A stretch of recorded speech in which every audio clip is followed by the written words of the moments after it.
Chapter 1. Introduction: The Balance of Nature. In the beginning, there was only silence. Then, slowly, life began its ancient dance. Imagine, if you will, a world where every breath, every heartbeat, every gentle movement is connected to another. This is not a world of imagination, this is our world, seen through the lens of understanding. The vast web of life stretches across continents and oceans, connecting creatures great and small in an intricate tapestry that has been weaving itself for millions of years. Every thread in this tapestry matters. Every creature, from the microscopic plankton drifting in sunlit seas to the mighty elephant walking slowly across sun-baked earth, plays a role that sustains the delicate balance of our planet. Take a moment to breathe deeply and consider this remarkable truth. Nothing in nature stands alone. The relationship between predator and prey is not one of enmity, as we might first believe, but rather a profound bond, forged through countless generations of evolution.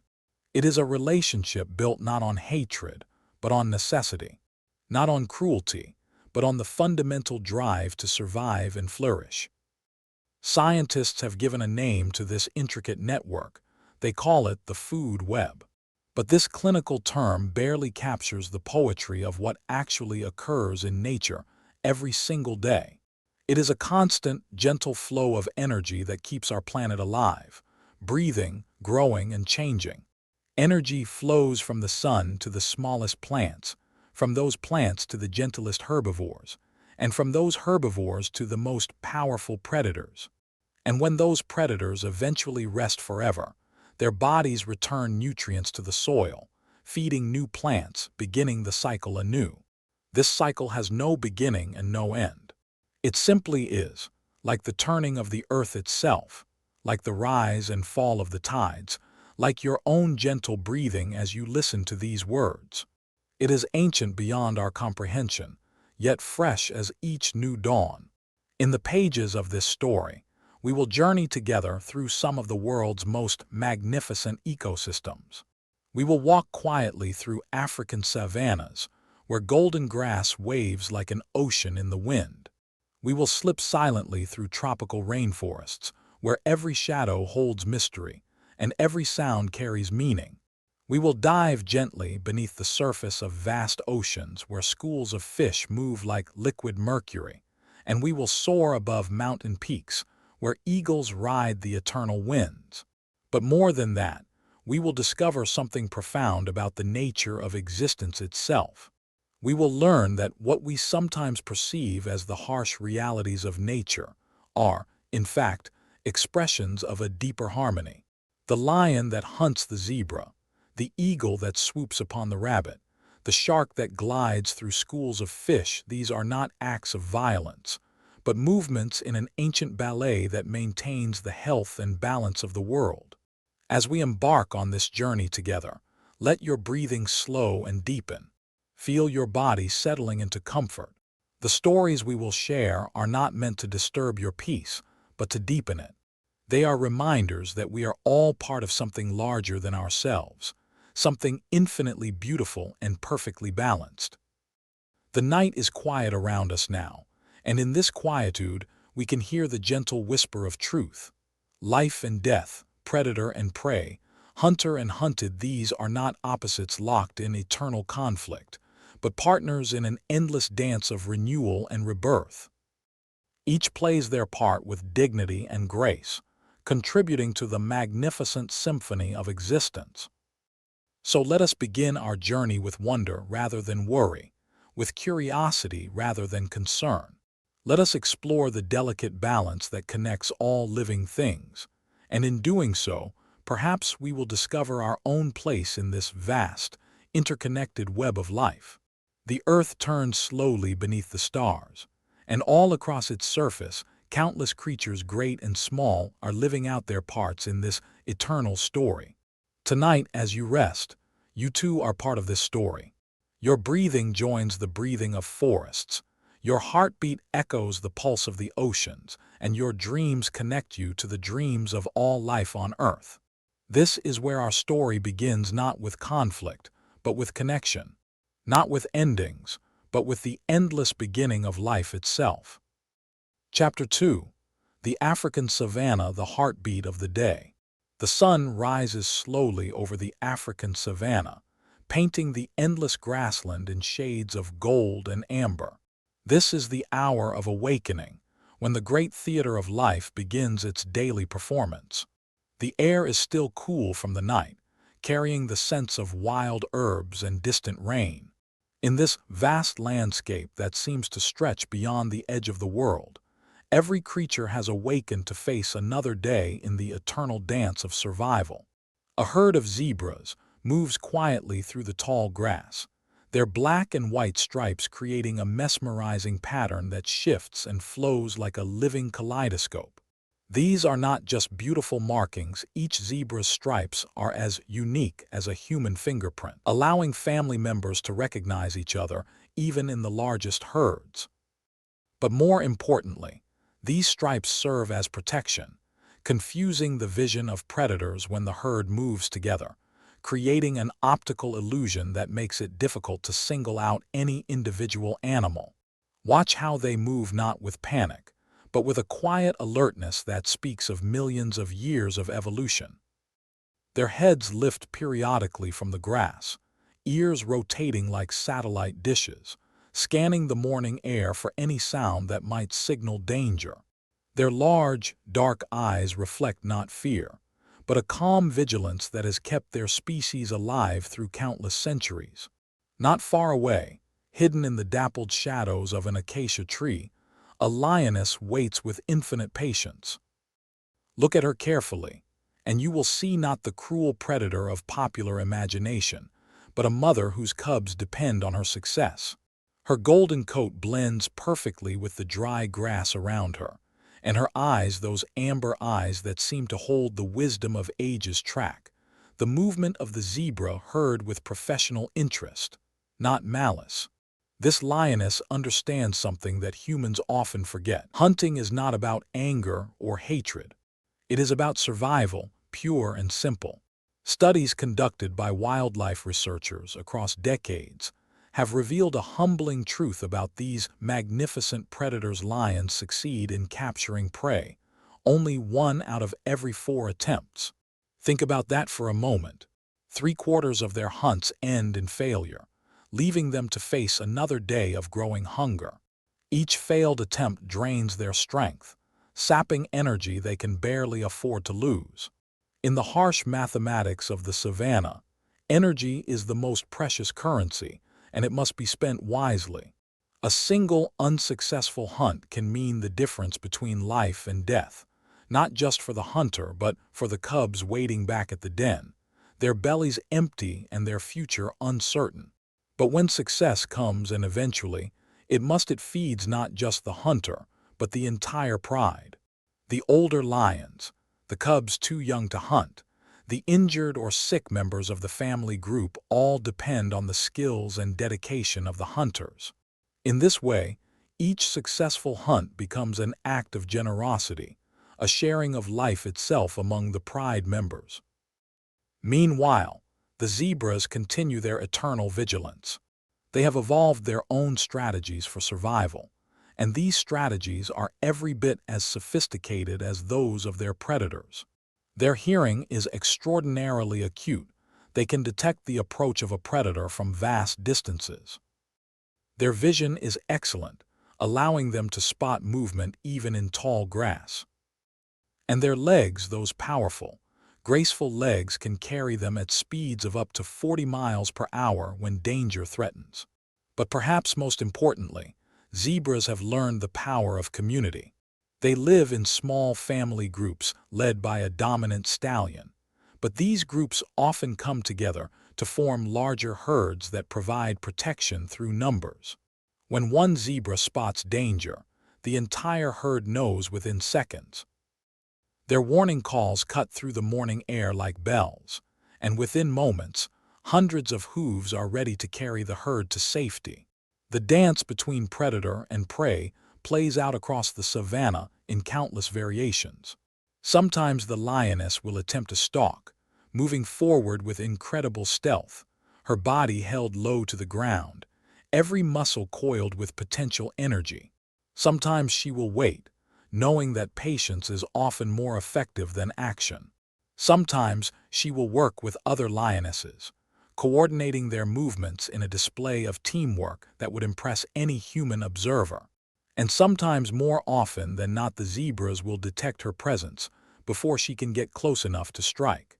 They will move away, not in panic, but with the calm efficiency of creatures who understand their world completely. The lioness will watch them go, and she will not waste energy in a futile chase. Instead, she will rest, conserve her strength, and wait for another opportunity. This is not failure or success. This is simply the way of the savanna. The zebras survive to graze another day, to raise their foals, to contribute their own thread to the web of life. The lioness continues her patient vigil, knowing that her time will come, that the great wheel of nature will eventually turn in her favor. As the morning progresses and the sun climbs higher in the vast African sky, other players join this ancient drama. Giraffes move like slow-motion dancers across the landscape, their impossibly long necks allowing them to browse on leaves that no other creature can reach. Elephants trudge majestically through the grassland, their presence so commanding that even lions give them a wide berth. Antelope of various species, impala, gazelle, wildebeest add their own movements to the great choreography of life. Each species has found its own niche, its own way of surviving in this landscape of beauty and challenge. The giraffes avoid competition with other herbivores by feeding high in the trees. The elephants use their size and intelligence to access water sources and food supplies that smaller animals cannot reach. The various antelope species have each specialized in different types of grasses and plants, allowing multiple species to coexist in the same area without depleting resources. And watching over it all, the great predators maintain their ancient role as guardians of balance. By taking the weak, the old, and the sick, they ensure that the herds remain healthy and strong. By limiting population growth, they prevent overgrazing that could destroy the very grasslands that support all life in this ecosystem. This is the miracle of the savanna, not that it is red in tooth and claw, as the old saying goes, but that it is balanced with mathematical precision. Every birth is balanced by every death. Every successful hunt is balanced by many that fail.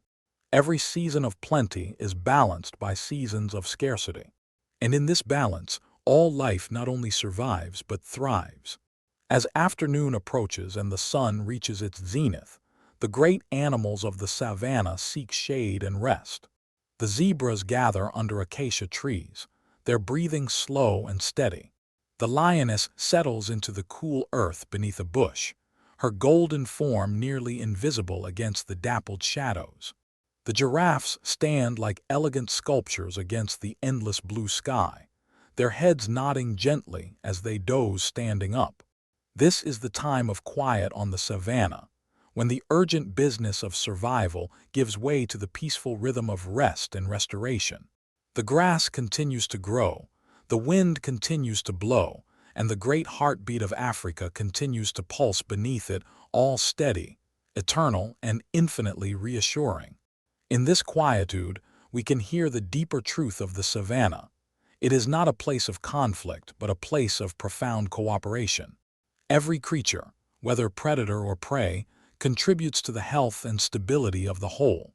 The zebra who escapes the lion today may feed the vultures tomorrow. The lion who fails to catch prey this morning may succeed this evening.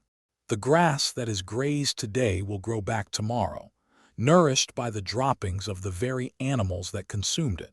This is the heartbeat of the day on the African savanna, not violent or cruel, but purposeful and wise.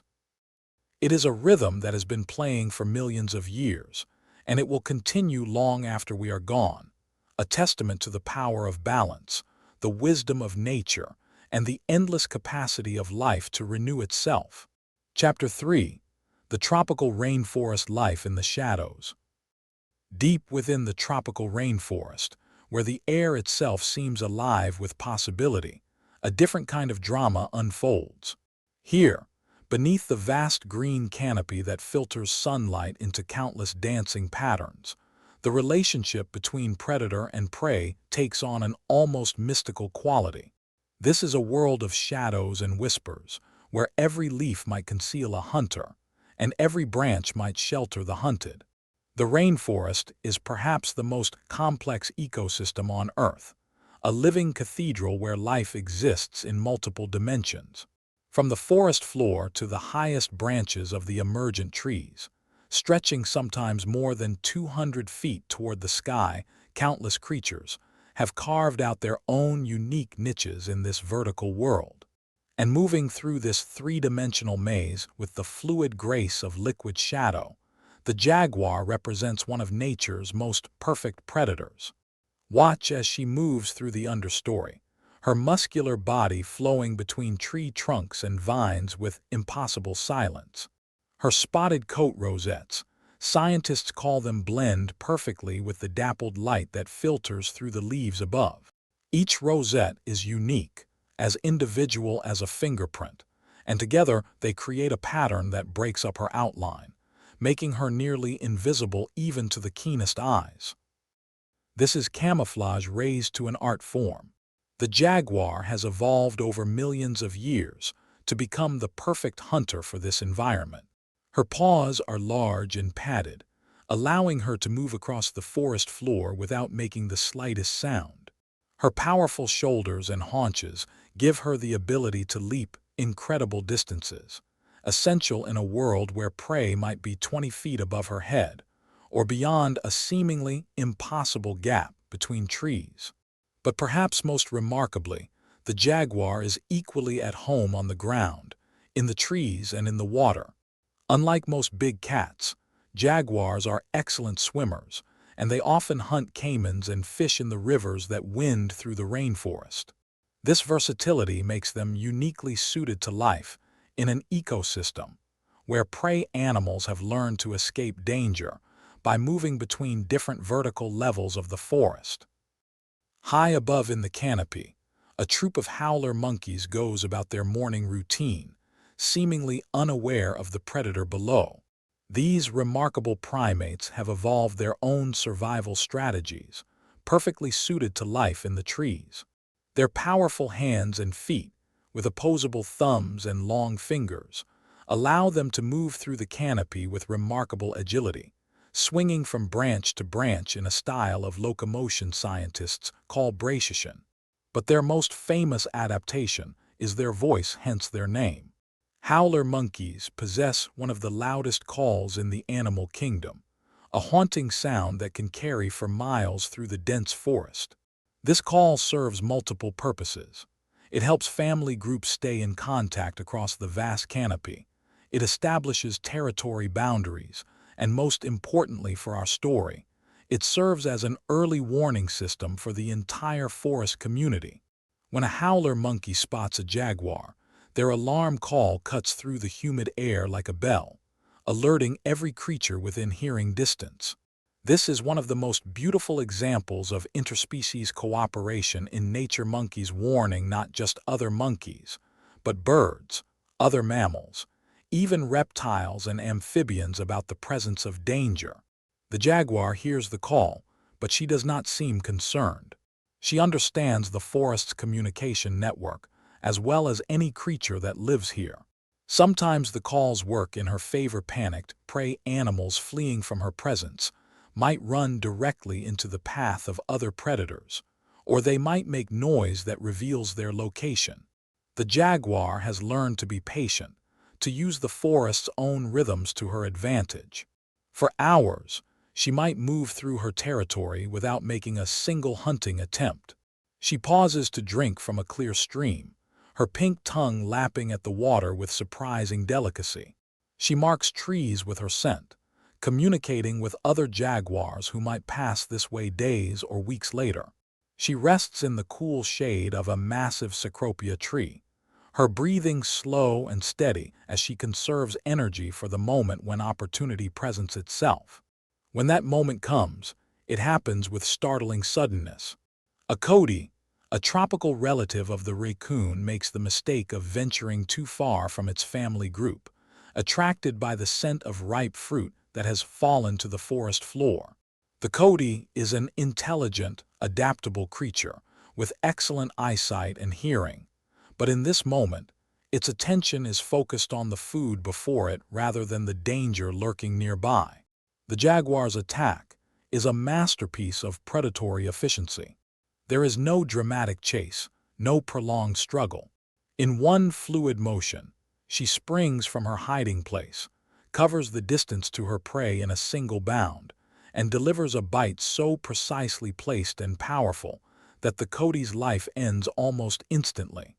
This is not cruelty, it is skill honed by millions of years of evolution, designed to minimize suffering while ensuring the hunter's success. Scientists who study jaguars have marveled at their bite force, which is the strongest of any big cat relative to body size. This incredible power allows them to crack the shells of caimans and turtles, to pierce the thick skulls of their prey, and to hunt successfully even the most well-defended animals in their territory. But the jaguar's role in the rainforest extends far beyond that of a simple predator. Biologists classify her as what they call a keystone species, a creature whose presence has effects on the ecosystem far out of proportion to its numbers. By controlling the populations of medium-sized mammals like coatis, agoutis, and capybaras, the jaguar prevents overgrazing of young trees and plants. This allows the forest to regenerate properly, maintaining the incredible diversity of plant life that supports the entire ecosystem. Without jaguars and other top predators, the delicate balance of the rainforest would collapse. Herbivore populations would explode, devastating vegetation. The complex relationships between different plant species would be disrupted.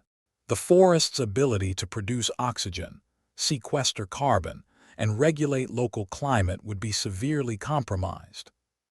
As evening approaches and the forest begins its transition to night sounds, the jaguar settles into a comfortable resting spot. She has eaten well today, and she can afford to rest and digest her meal. Around her, the great symphony of the rainforest begins to change key. The day-active birds and mammals grow quiet, while the night shift begins to stir. This is when the forest truly comes alive with sound. Frogs begin their evening chorus, each species contributing its own unique note to the complex harmony.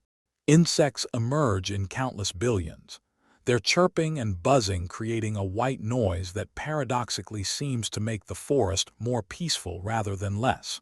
Night birds call from the canopy, their voices mysterious and beautiful in the darkness. The jaguar listens to it all with the contentment of a creature perfectly at home in its world. She understands her place in this vast web of relationships, knows that her presence here is not as a destroyer but as a maintainer of balance. Tomorrow she will hunt again, or perhaps she will rest for several days, digesting her meal and conserving energy. The forest will continue its ancient cycles around her, and she will continue to play her vital role in maintaining its health. In the growing darkness, other predators begin their nightly hunts. Bats emerge from their roosts, using echolocation to catch insects on the wing. Owls call from the canopy, their large eyes perfectly adapted for hunting in low light. On the forest floor, snakes move with sinuous grace, searching for sleeping birds and small mammals. Each of these hunters has evolved to fill a specific niche, to hunt at a specific time, and in a specific way that minimizes competition with others. The jaguar hunts alone and by ambush, primarily during dawn and dusk. The bats hunt insects in the air during full darkness. The owls specialize in night hunting from perches in the trees. The snakes hunt by stealth and patience, often waiting motionless for hours for prey to come within range. This is the miracle of the rainforest, not that it is a place of constant violence and death, but that it is a place where countless species have learned to coexist, each playing their part in maintaining the intricate balance that allows such incredible diversity to flourish. The jaguar's successful hunt today means that the forest's herbivore populations remain healthy and sustainable. The coyote's death feeds not just the jaguar, but the countless insects and microorganisms that will eventually recycle its remains back into the forest soil, nourishing new plant growth. As you listen to these words, imagine yourself resting peacefully in this ancient forest, surrounded by the gentle sounds of night. The air is warm and humid, filled with the rich scents of growing things. Somewhere in the darkness, the jaguar rests contentedly, her work done for now. The howler monkeys have grown quiet in the trees above. The eternal cycle of growth, death, and renewal continues its patient work, invisible but ever-present. This is life in the shadows of the rainforest, not dark and threatening, but peaceful and purposeful. Every creature, whether predator or prey, plays their part in maintaining the green heart of our planet. And in that role, in that purpose, there is a profound peace that speaks to something deep within us all. The night grows deeper, and the forest settles into its quiet rhythm of rest and gentle growth. Tomorrow will bring new challenges, new hunts, new births, and new deaths. But tonight, all is well in the great green cathedral of the rainforest, where life and death dance together in perfect, eternal harmony. Chapter 4: The Ocean, the Silent Hunt. Beneath the surface of the vast ocean, where sunlight fades to gentle blue and then to mysterious darkness, another ancient drama unfolds in slow motion. Here, in the three-dimensional world of the sea, predator and prey relationships take on a fluid grace that seems almost like a meditation in motion. The ocean is perhaps the most peaceful of all hunting grounds, where death comes swiftly, and life continues in endless, gentle cycles. Imagine diving slowly beneath the surface of a crystal-clear tropical sea. The water is warm against your skin, and shafts of sunlight penetrate the depths like pillars of liquid gold. As your eyes adjust to this underwater cathedral, you begin to see one of nature's most spectacular phenomena, a massive school of sardines. Thousands upon thousands of small silver fish moving together, as if they were a single, living organism. From a distance, the school looks like a giant mirror suspended in the blue water, its surface rippling and shifting as the individual fish adjust their positions in response to invisible cues. But move closer, and you begin to appreciate the incredible complexity of what you're witnessing. Each sardine in this school, and there may be 1,000,000 of them, is simultaneously an individual making its own decisions, and part of a collective intelligence that has evolved over millions of years. Watch how they move. There is no leader in this school, no sardine giving orders to the others. Instead, each fish follows simple rules. Stay close to your neighbors, but not too close.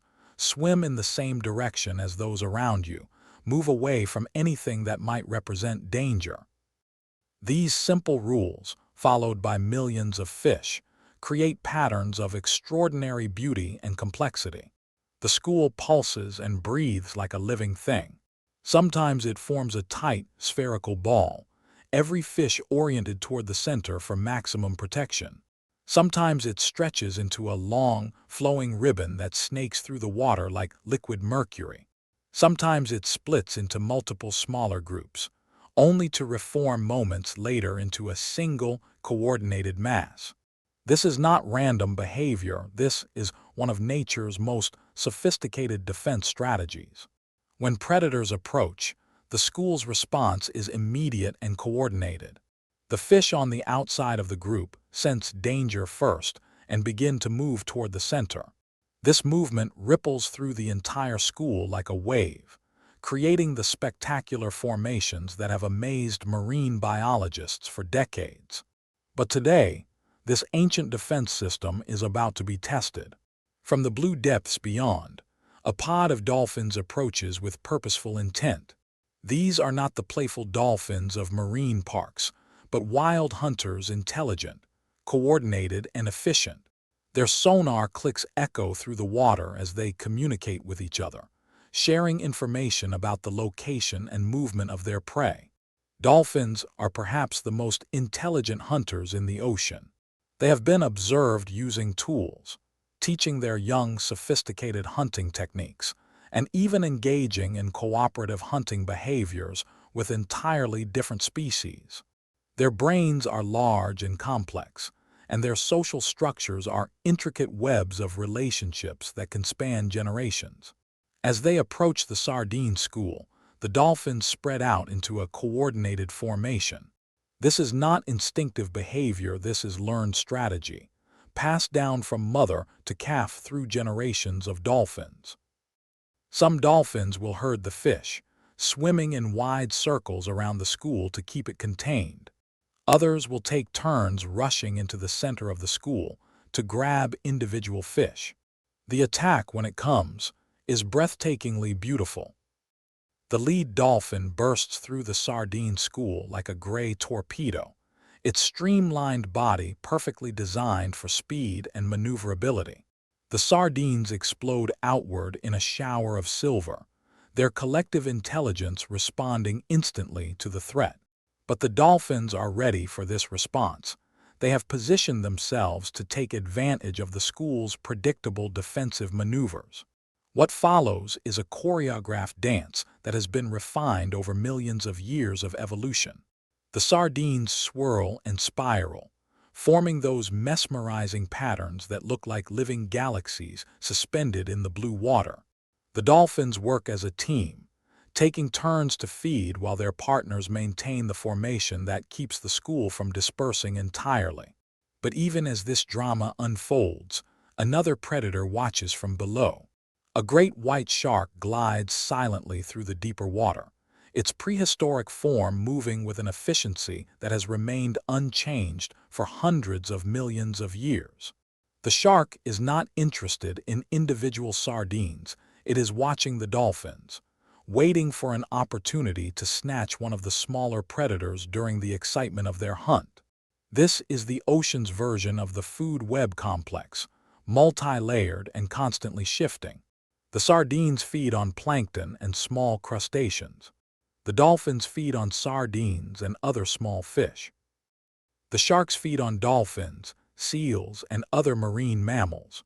And all of them, when their time comes, will return their bodies to the sea, where they will decompose and provide nutrients for the microscopic organisms that form the base of the entire marine food chain. The hunting continues for perhaps 20 minutes, with the dolphins taking their fill while being careful not to exhaust the sardine school. This is another example of the wisdom built into predator-prey relationships. The dolphins could theoretically kill every sardine in the school, but they don't.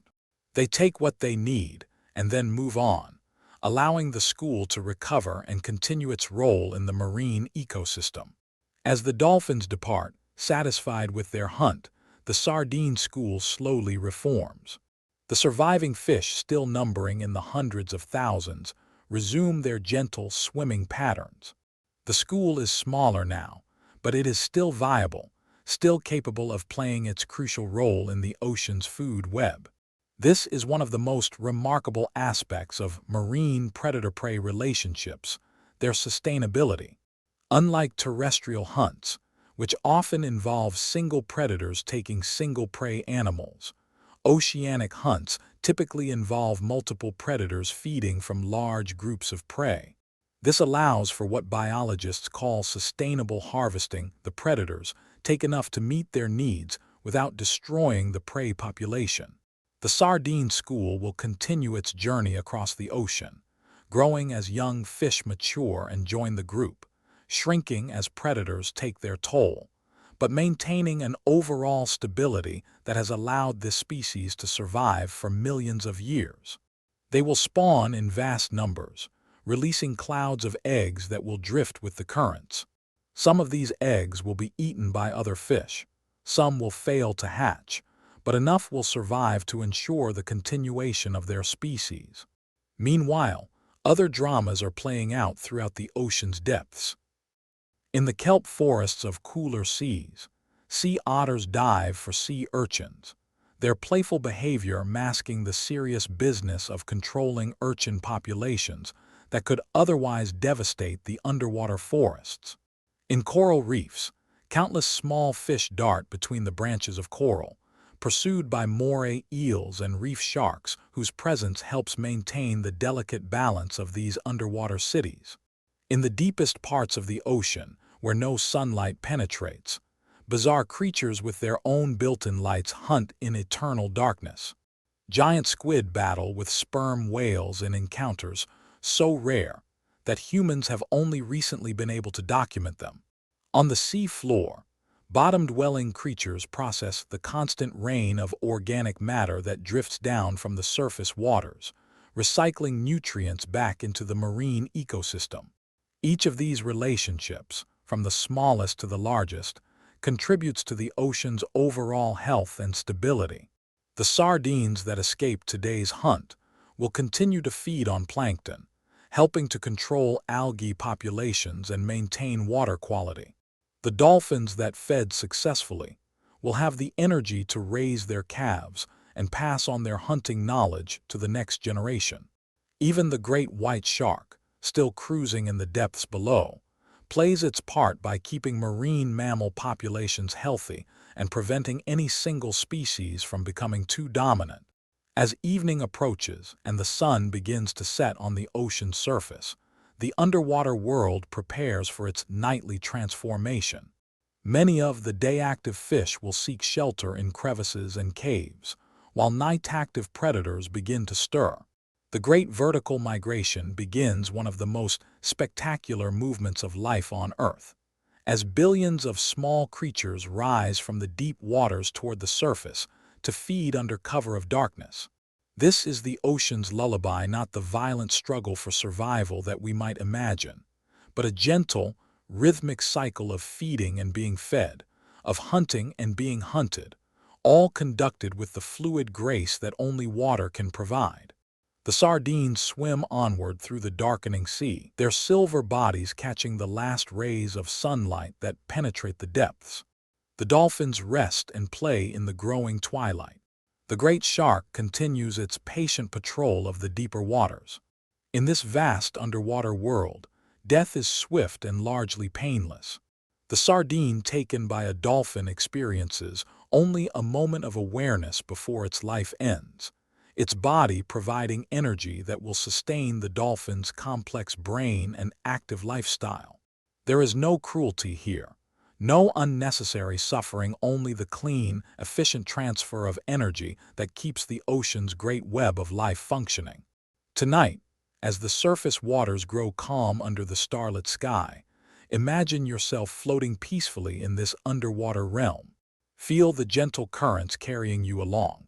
Listen to the subtle sounds of marine life going about their ancient business. The hunting continues around you, but it is hunting without malice, predation without hatred, simply life sustaining life in the most natural way possible. The ocean holds memories of the first life on Earth, and in its depths, the original patterns of existence continue unchanged. Here, in the gentle embrace of salt water, the cycle of life flows as smoothly as the currents themselves, carrying energy and nutrients in endless circulation, supporting an abundance of life that seems almost magical in its diversity and beauty. Rest now, and let the rhythm of the tides carry you into peaceful sleep.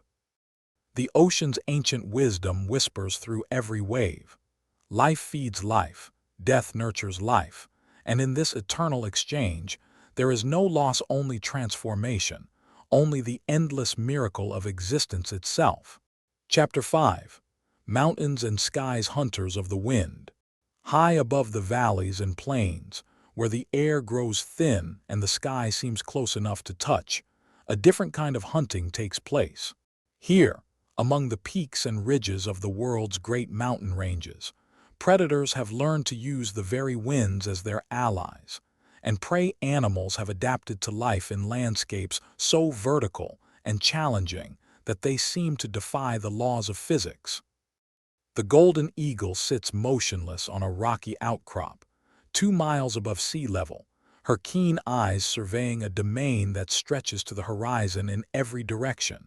This is her kingdom, a realm of stone and sky, wind and silence, where the air itself becomes both highway and hunting ground. She is perfectly still, conserving energy, but every fiber of her being is alert to the smallest movement in the vast landscape below. From this height, the world takes on an almost abstract quality. Forests become patches of green texture.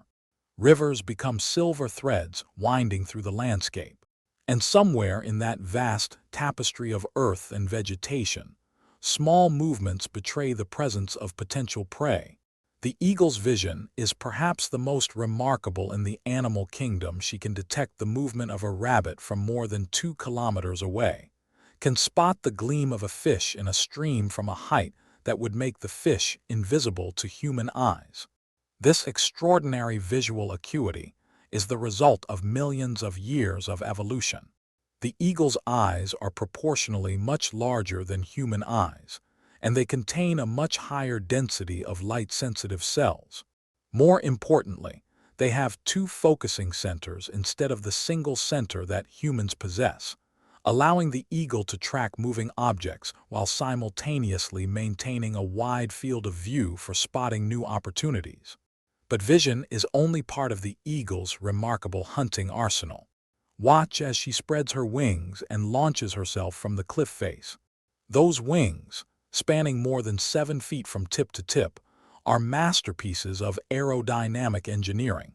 Each feather is precisely positioned to control airflow, to catch thermals and updrafts, to provide lift and maneuverability at speeds that can exceed 200 miles per hour during a hunting dive.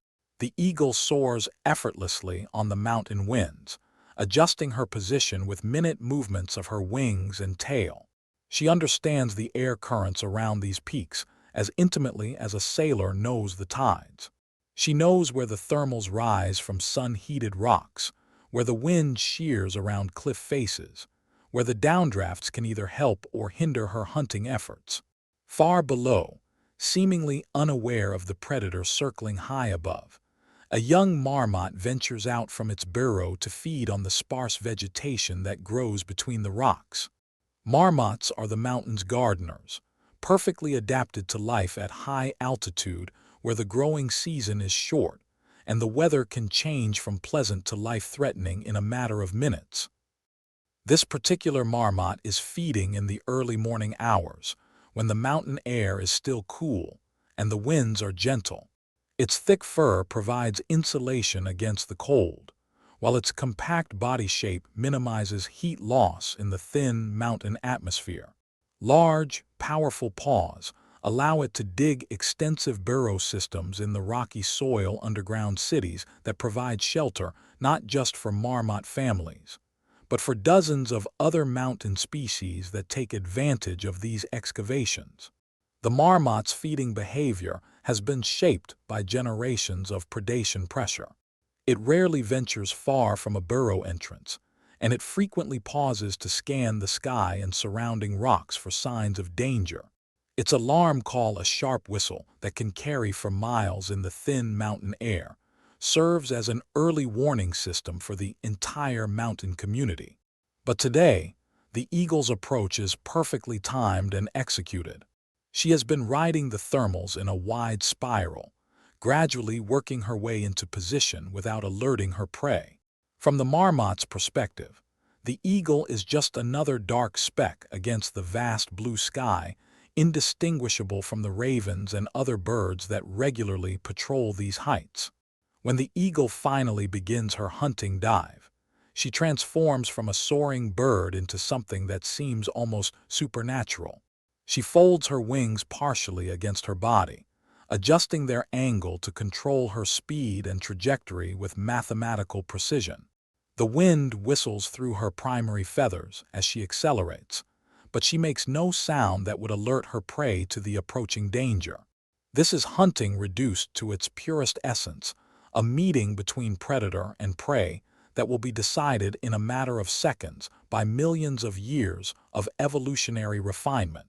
The eagle becomes an arrow of flesh and bone and feather, guided by instincts so ancient and precise that they seem to operate beyond conscious thought. The marmot, sensing something amiss in the subtle changes in light and shadow around it, looks up just as the eagle's talons extend for the strike. There is time for one sharp whistle of alarm, a sound that echoes off the surrounding peaks like a bell, and then the encounter is over.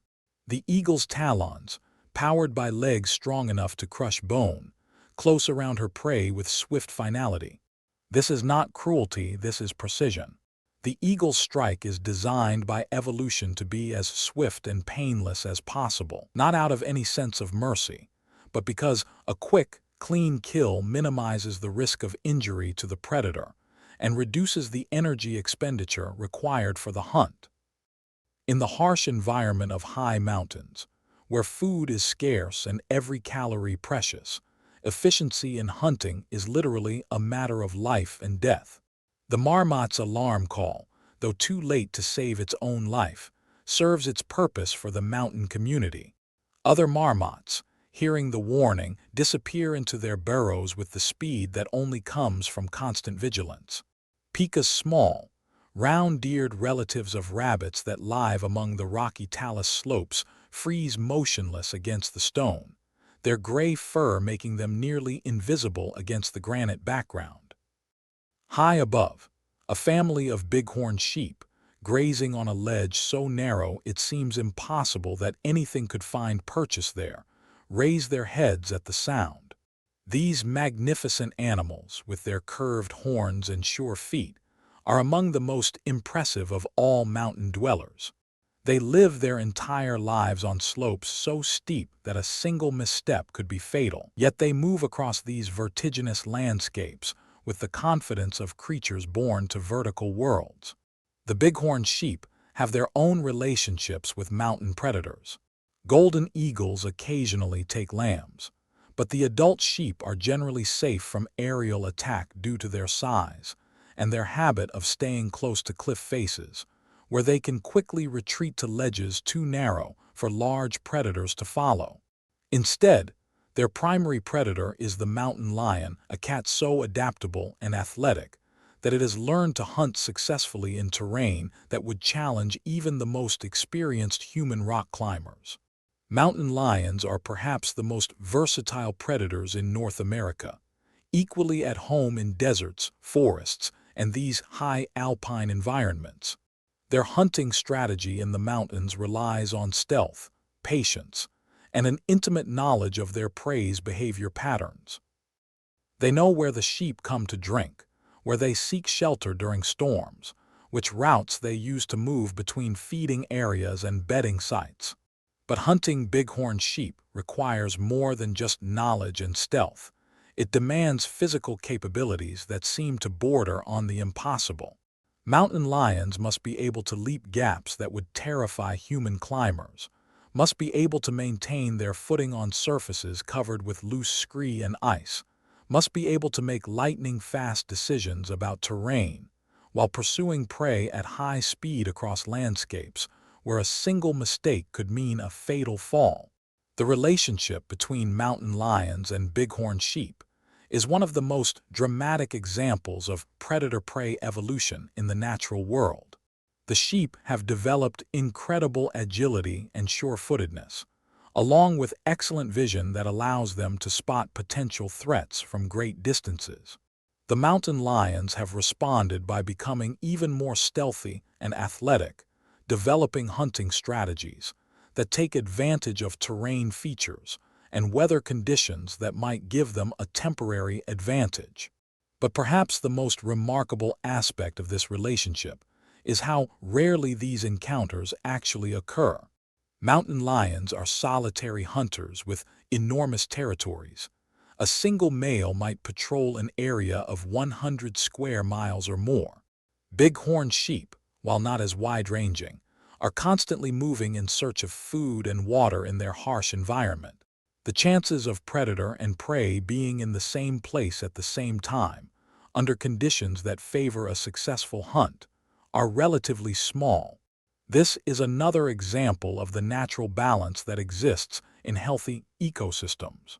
Mountain lions take enough bighorn sheep to meet their survival needs, but not enough to threaten the sheep population's viability. The sheep, in turn, continue to play their role as grazers, helping to maintain the plant communities that support dozens of other mountain species.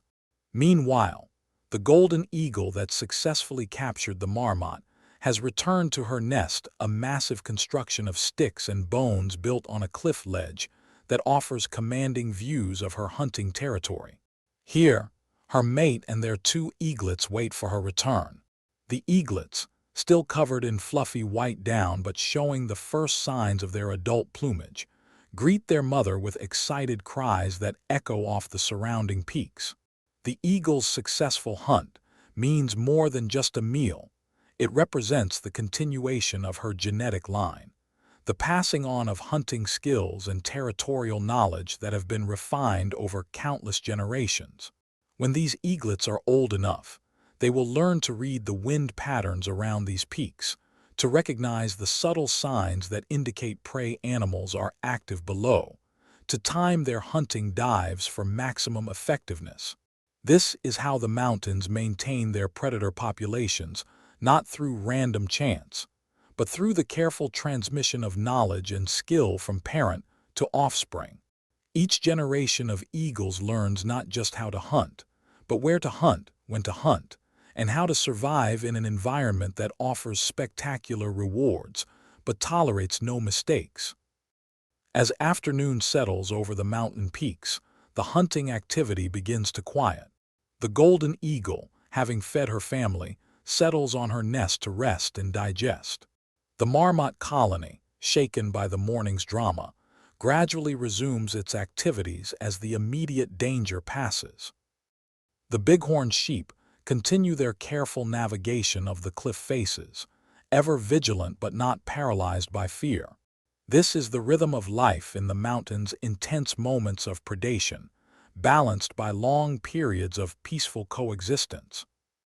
The thin air and harsh conditions mean that all energy must be conserved, all actions must be purposeful. There is no room for waste in this vertical world, no tolerance for inefficiency. Other predators patrol these heights as well. Peregrine falcons nest on the steepest cliff faces, launching themselves on hunting flights that can reach speeds of over 240 miles per hour, the fastest recorded speed of any animal on Earth.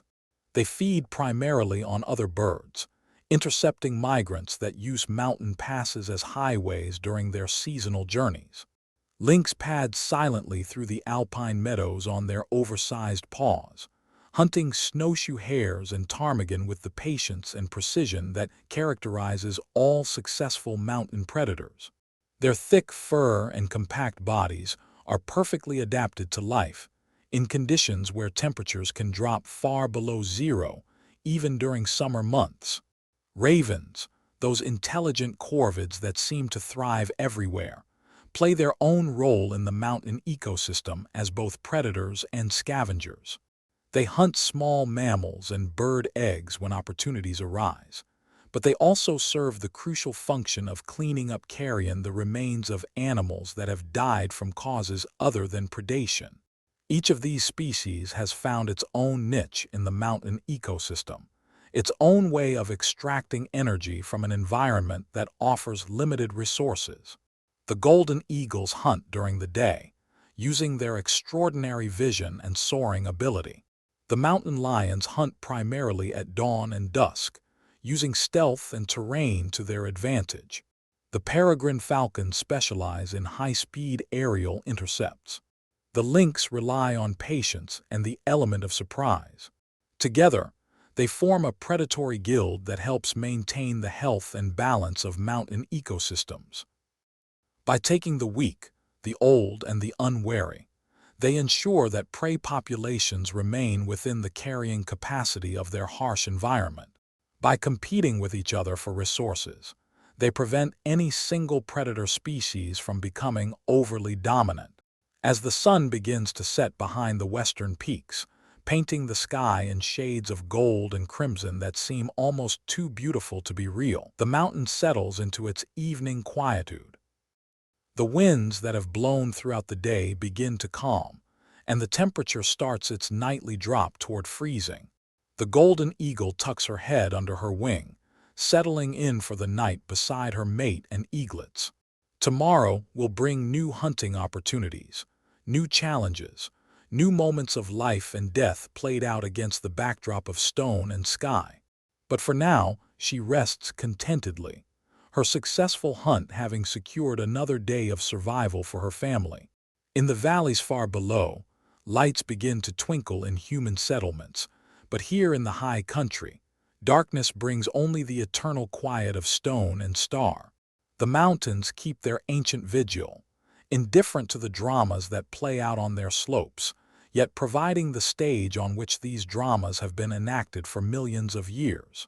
This is the lesson of the high peaks, that life persists even in the most challenging environments, that beauty and harshness can coexist, that the relationship between predator and prey continues to evolve and refine itself even in places where survival margins are measured in degrees of temperature and ounces of energy.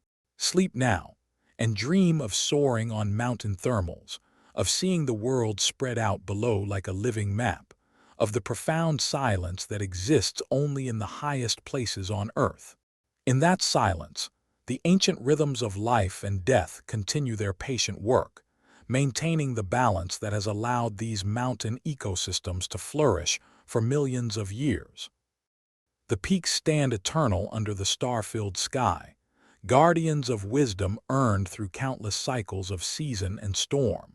And on the wind that never truly stops in the high country, you can still hear the echo of the marmot's warning call, a reminder that vigilance and courage are the prices paid for life in the realm of eagles and stone. Chapter 5.5 The Desert Life Under the Burning Sun. Before we journey to the Arctic's frozen wastes, let us pause in another extreme environment where the relationship between predator and prey has been shaped by conditions almost equally harsh: the great deserts of the world, where water is more precious than gold and the difference between survival and death can be measured in degrees of temperature or drops of moisture. The desert appears, at first glance, to be empty of life. Vast expanses of sand and stone stretch toward distant horizons, shimmering under a sun so intense that it seems to drain color from the very air. But this apparent emptiness is an illusion. The desert is home to some of the most perfectly adapted predators, and prey on earth creatures that have learned not just to survive, but to thrive in conditions that would quickly prove fatal to most other forms of life. In the early morning hours, before the sun has climbed high enough to make the desert floor untouchable, a kit fox emerges from its underground den. This small predator, no larger than a house cat, represents millions of years of evolution fine-tuned for desert survival. Its enormous ears, disproportionately large for its body size, serve multiple functions. They provide exceptional hearing for detecting prey moving beneath the sand. They help dissipate body heat during the intense desert days, and they give the fox an almost ethereal appearance as it moves through the pre-dawn darkness. The kit fox's den is a marvel of desert architecture, a complex network of tunnels and chambers that can extend more than 20 feet underground, where temperatures remain relatively stable even when the surface reaches levels that would kill most mammals. The fox shares this underground city with its family group, and often with other desert species that take advantage of the excavation work. Desert tortoises, burrowing owls, and various reptiles all benefit from the kit fox's digging abilities, creating one of the desert's many examples of inadvertent cooperation between species. Watch as the kit fox begins its morning hunt, moving with a peculiar bouncing gait that keeps its paws in contact with the hot sand for the minimum time possible. Its prey consists primarily of kangaroo rats, remarkable rodents that have evolved to live their entire lives without ever drinking water. These small mammals obtain all the moisture they need from the seeds they eat. Their kidneys so efficient at conserving water that their urine is more concentrated than that of any other mammal. The kangaroo rat represents one of evolution's most elegant solutions to desert survival. Its hind legs, elongated and powerful, allow it to leap distances of up to 9 feet in a single bound, an escape mechanism so effective that it can evade striking rattlesnakes in mid-attack. Its hearing is so acute that it can detect the wing beats of approaching owls from significant distances. Most remarkably, its inner ear structure gives it such precise awareness of balance and orientation that it can change direction in mid-leap, literally bouncing away from danger in ways that seem to defy physics. The encounter between kit fox and kangaroo rat, when it occurs, is a masterpiece of speed and agility. The fox must rely on stealth and surprise, approaching its prey with movements so careful that they don't disturb even a single grain of sand. The kangaroo rat, despite its vigilance, must occasionally focus on foraging, searching for the tiny seeds that sustain its existence, using its sensitive whiskers and acute hearing to locate food sources buried beneath the sand. When the fox strikes, the rat's response is instantaneous, a leap that can carry it several body lengths away from danger, followed by another and another in a zigzag pattern that makes it almost impossible for predators to anticipate its landing point. But the kit fox has evolved its own strategies to counter these escape tactics, using its large ears to track the rat's movements even when visual contact is lost, timing its own movements to intercept the rat's evasive leaps. This predator-prey relationship has shaped both species in profound ways. The kangaroo rat's exceptional jumping ability has selected for kit foxes with better hearing and faster reflexes. The fox's improved hunting abilities have, in turn, selected for kangaroo rats with even better escape responses. This evolutionary arms race has continued for millions of years, producing two species that represent the pinnacle of desert adaptation. But the desert's predator-prey relationships extend far beyond mammals. High above the sandy landscape, a red-tailed hawk circles on thermals created by the desert's intense heat. These aerial predators have adapted to desert life by expanding their diet to include reptiles, small mammals, and even large insects, anything that moves in the sparse desert ecosystem. Their exceptional vision, capable of spotting a mouse from more than a mile away, makes them formidable hunters in the open desert environment where there are few places for prey to hide. The hawk's success depends on its ability to time its hunts for maximum effectiveness. During the heat of the day, when most desert animals seek shelter, hunting opportunities are limited. But during the cooler hours of dawn and dusk, the desert comes alive with activity, providing the hawk with numerous potential targets. The bird has learned to conserve energy during the hottest hours, often perching in whatever shade it can find, waiting for the temperature to drop to levels that make hunting productive. On the desert floor, other predatory relationships play out in the realm of reptiles. A sidewinder rattlesnake moves across the sand with the distinctive S-shaped locomotion that gives it its name, leaving a series of parallel tracks that look like some mysterious desert calligraphy. This specialized form of movement allows the snake to travel across loose sand without sinking, while also minimizing contact between its body and the burning desert surface. The sidewinder hunts primarily at night, when cooler temperatures allow both predator and prey to be more active. Its prey consists mainly of small mammals and lizards, creatures that emerge from their daytime hiding places to forage in the relative coolness of desert nights. The snake's heat-sensing pit organs allow it to detect warm-blooded prey in complete darkness, while its venomous bite ensures quick, efficient kills that conserve the energy so precious in desert environments. Desert lizards have evolved their own remarkable adaptations for avoiding predation while hunting their own insect prey. The fringe-toed lizard can literally swim through sand, disappearing beneath the surface when threatened and emerging far from danger. Its fringed toes act like snowshoes, distributing its weight across the sand surface and allowing it to run across dunes that would trap heavier predators. The desert's plant life also plays a crucial role in these predator-prey relationships. Cacti and other desert plants provide both food and shelter for numerous species, creating small oases of biological activity in the midst of apparent desolation. The flowers of desert plants, blooming briefly after the rare rains, attract insects that form the base of the desert food web. These insects feed birds, lizards, and small mammals, which in turn feed the larger predators.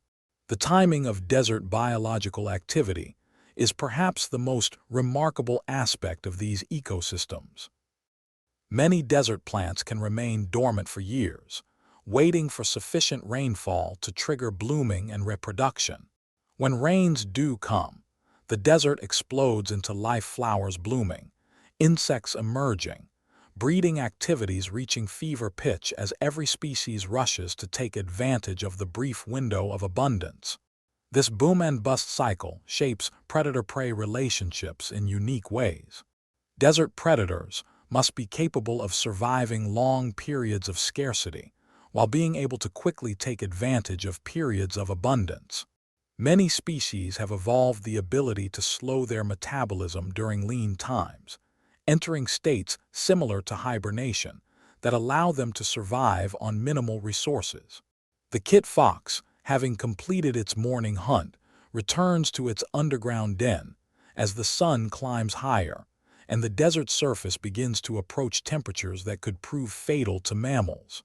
The fox will remain underground during the heat of the day, emerging again only when evening temperatures make surface activity safe. This behavioral adaptation is crucial for desert survival, the ability to time activities for optimal conditions, to seek shelter when necessary, to conserve energy when resources are scarce. As the sun reaches its zenith and the desert enters its daily furnace phase, most animal activity ceases. This is when the desert most closely resembles the lifeless wasteland that many people imagine it to be. But beneath the surface, in the shade of rocks and plants, in underground burrows and caves, life continues its patient wait for more favorable conditions. The apparent harshness of desert life masks a profound wisdom about survival and adaptation. Desert species have learned to make the most of limited resources, to time their activities for maximum efficiency, to cooperate when necessary and compete when required. The relationships between desert predators and prey demonstrate that life can flourish even in the most challenging conditions, given enough time for evolutionary adaptation to work its patient magic. In the evening, as temperatures begin to drop and the desert prepares for its nightly transformation, the cycle begins again. The kit fox emerges from its den, the kangaroo rats venture out to forage, the hawks begin their evening hunts, and the snakes start their patient search for prey. Each species plays its part in maintaining the delicate balance that allows desert ecosystems to function despite their apparent limitations. The desert teaches us about resilience, about the ability to thrive in challenging conditions, about the importance of timing and patience in survival strategies. It shows us that abundance and scarcity are relative concepts, that what matters is not the absolute quantity of resources available, but how efficiently those resources are used. As night falls over the desert and stars appear in the crystal-clear sky, the desert reveals its hidden abundance. Night-blooming flowers release their fragrances to attract pollinators. Owls begin their haunting calls as they search for rodent prey. The kit fox family emerges for another night of hunting and family interaction. The seemingly empty landscape comes alive, with the subtle sounds and movements of creatures perfectly adapted to their harsh but beautiful environment. In this nightly transformation, we see once again the eternal rhythm that governs all life on Earth, the cycle of activity and rest, hunting and hiding, success and failure that maintains the balance between predator and prey. The desert, like all of Earth's ecosystems, demonstrates that life finds a way to persist and flourish, creating beauty and complexity even in the most unlikely places. Chapter 6. The Arctic, the Struggle on Ice. In the vast whiteness at the top of the world, where the sun disappears for months at a time, and the horizon blurs into an endless expanse of ice and snow, one of nature's most poignant dramas unfolds.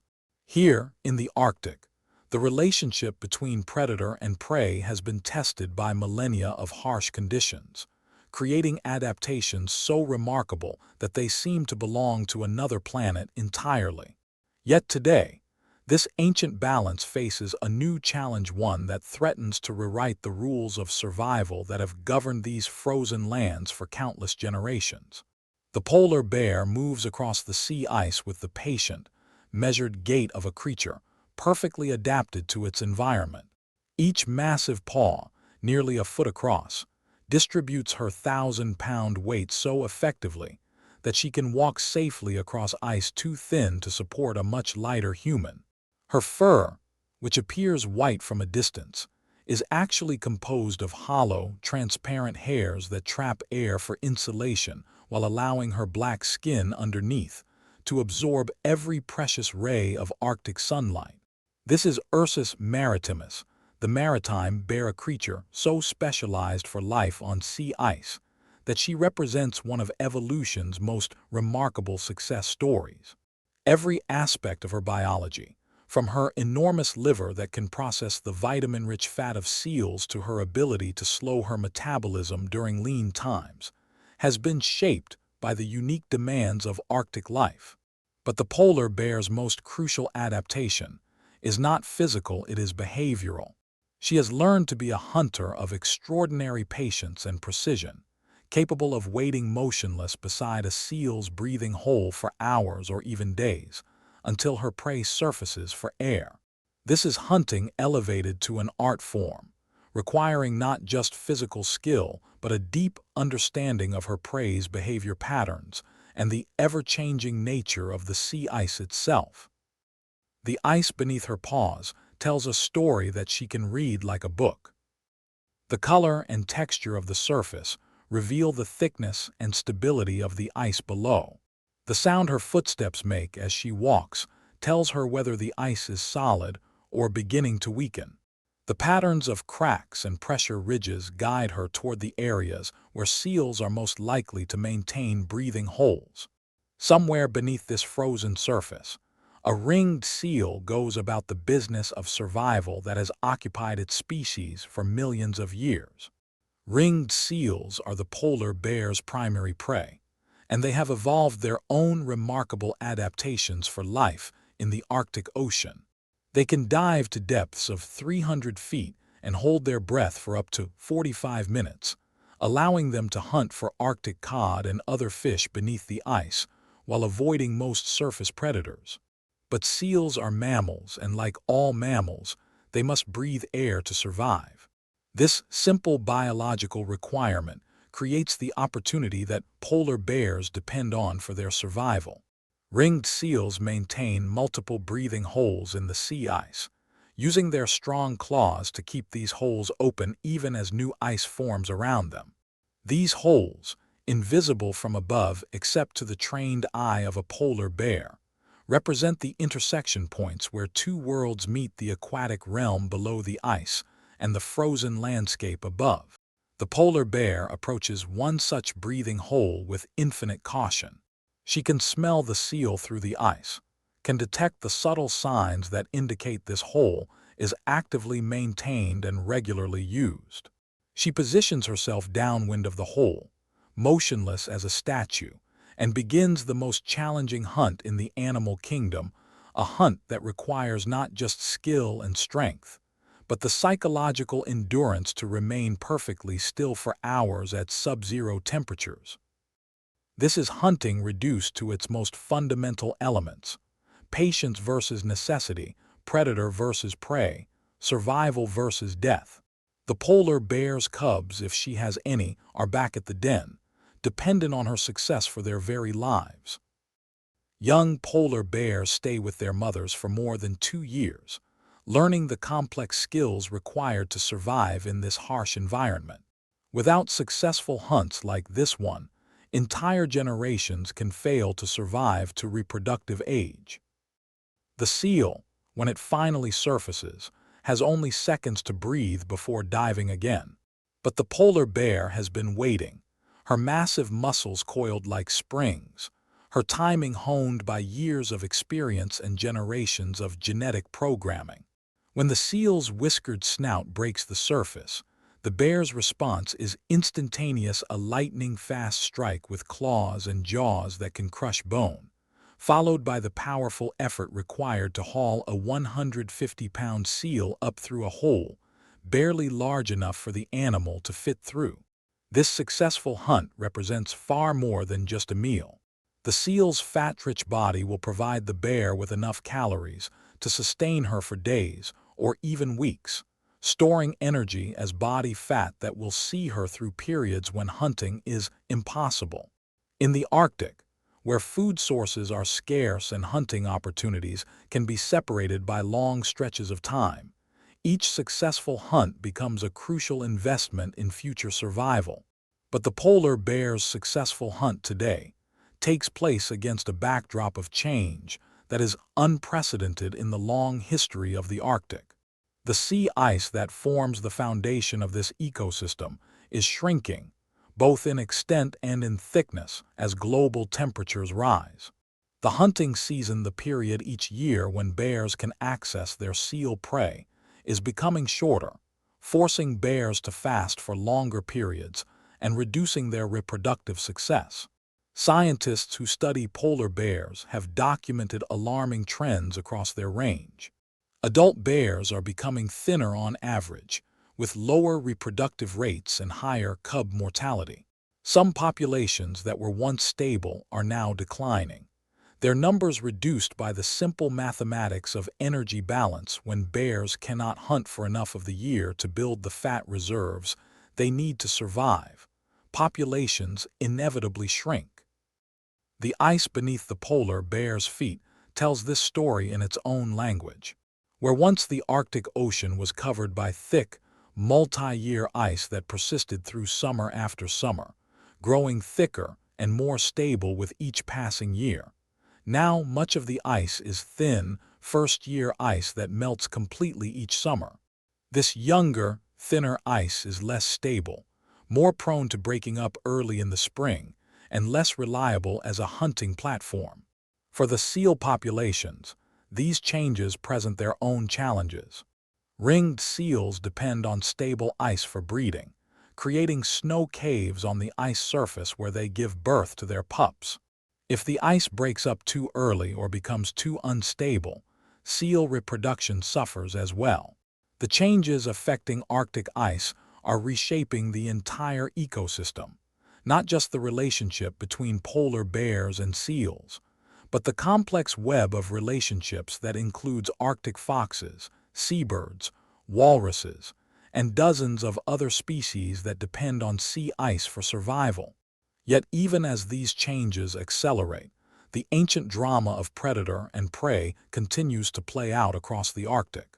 The polar bear that successfully caught the seal will use the energy from this meal to continue patrolling her territory, searching for other hunting opportunities, possibly mating if the season is right, caring for cubs if she has them.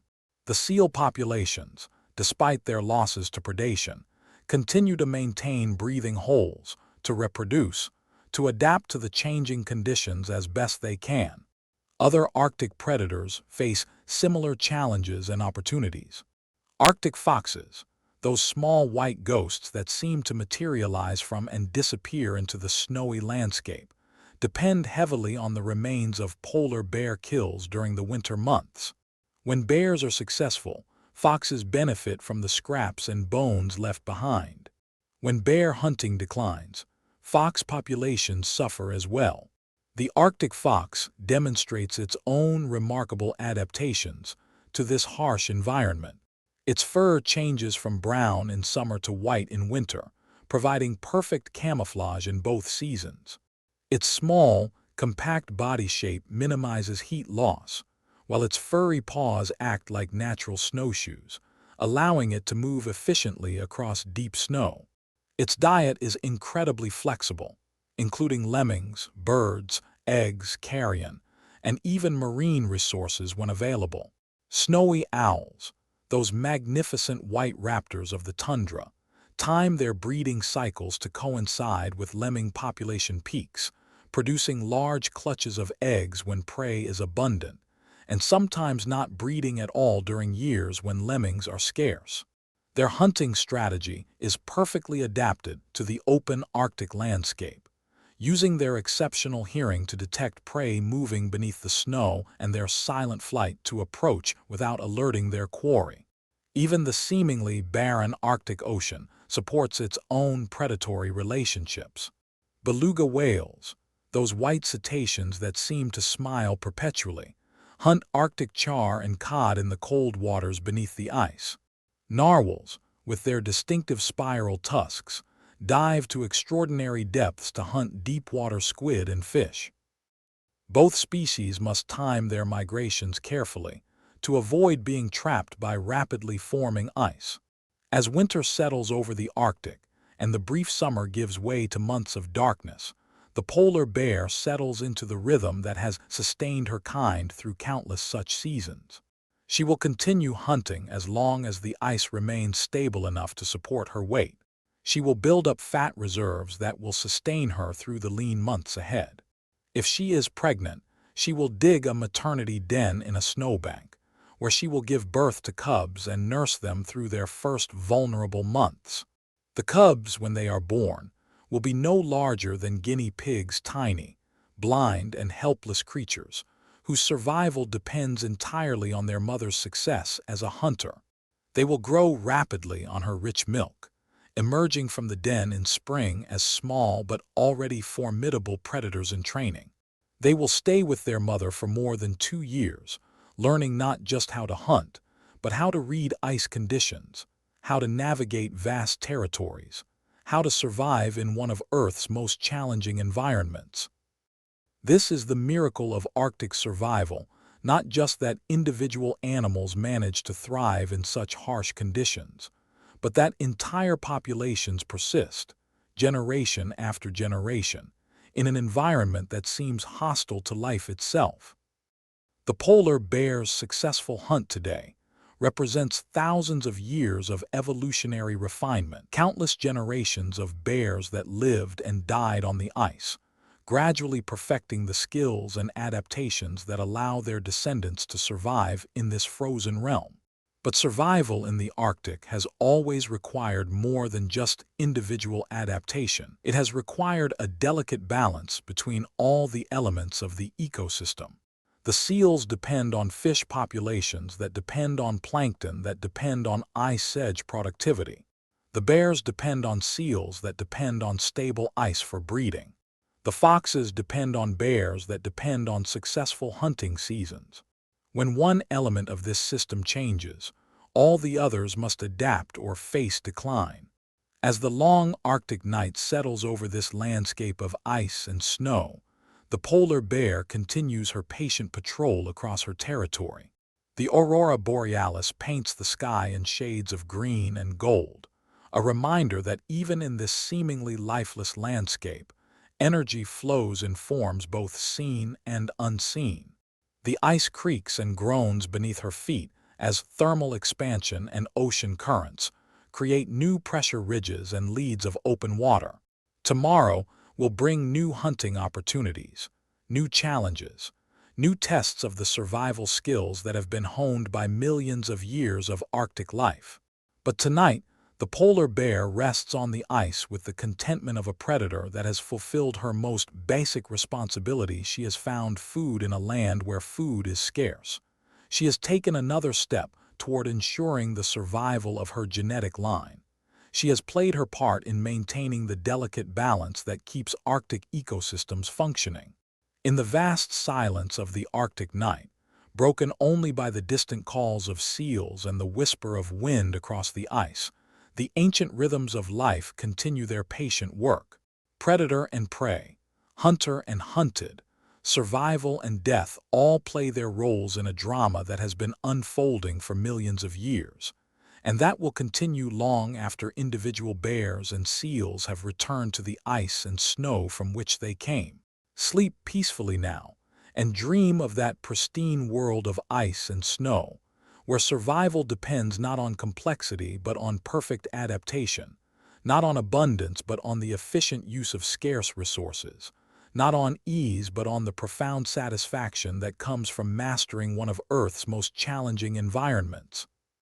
In that mastery, in that balance between predator and prey, lies a lesson about resilience, about adaptation, and about the remarkable ability of life to persist even in the face of seemingly impossible odds. Chapter 7. The Transformation of Life. In the gentle transition from day to night, when the sun sets behind distant horizons and shadows lengthen across the landscape, one of nature's most profound truths reveals itself. Death, which we might view as an ending, is in reality a transformation, a changing of forms that ensures the continuation of life itself. This is perhaps the most beautiful aspect of the predator-prey relationship, the way that what appears to be loss becomes, in the larger view, a gift that keeps on giving. When the prey falls, when the hunt reaches its conclusion and the predator feeds, life does not disappear, it transforms. The energy that once powered swift legs and alert senses, that once drove heartbeats and filled lungs with breath, does not vanish into nothingness. Instead, it flows onward, moving from one form to another in an endless cycle that has been repeating itself since the very beginning of life on Earth. Consider the zebra that fed the lion earlier in our story.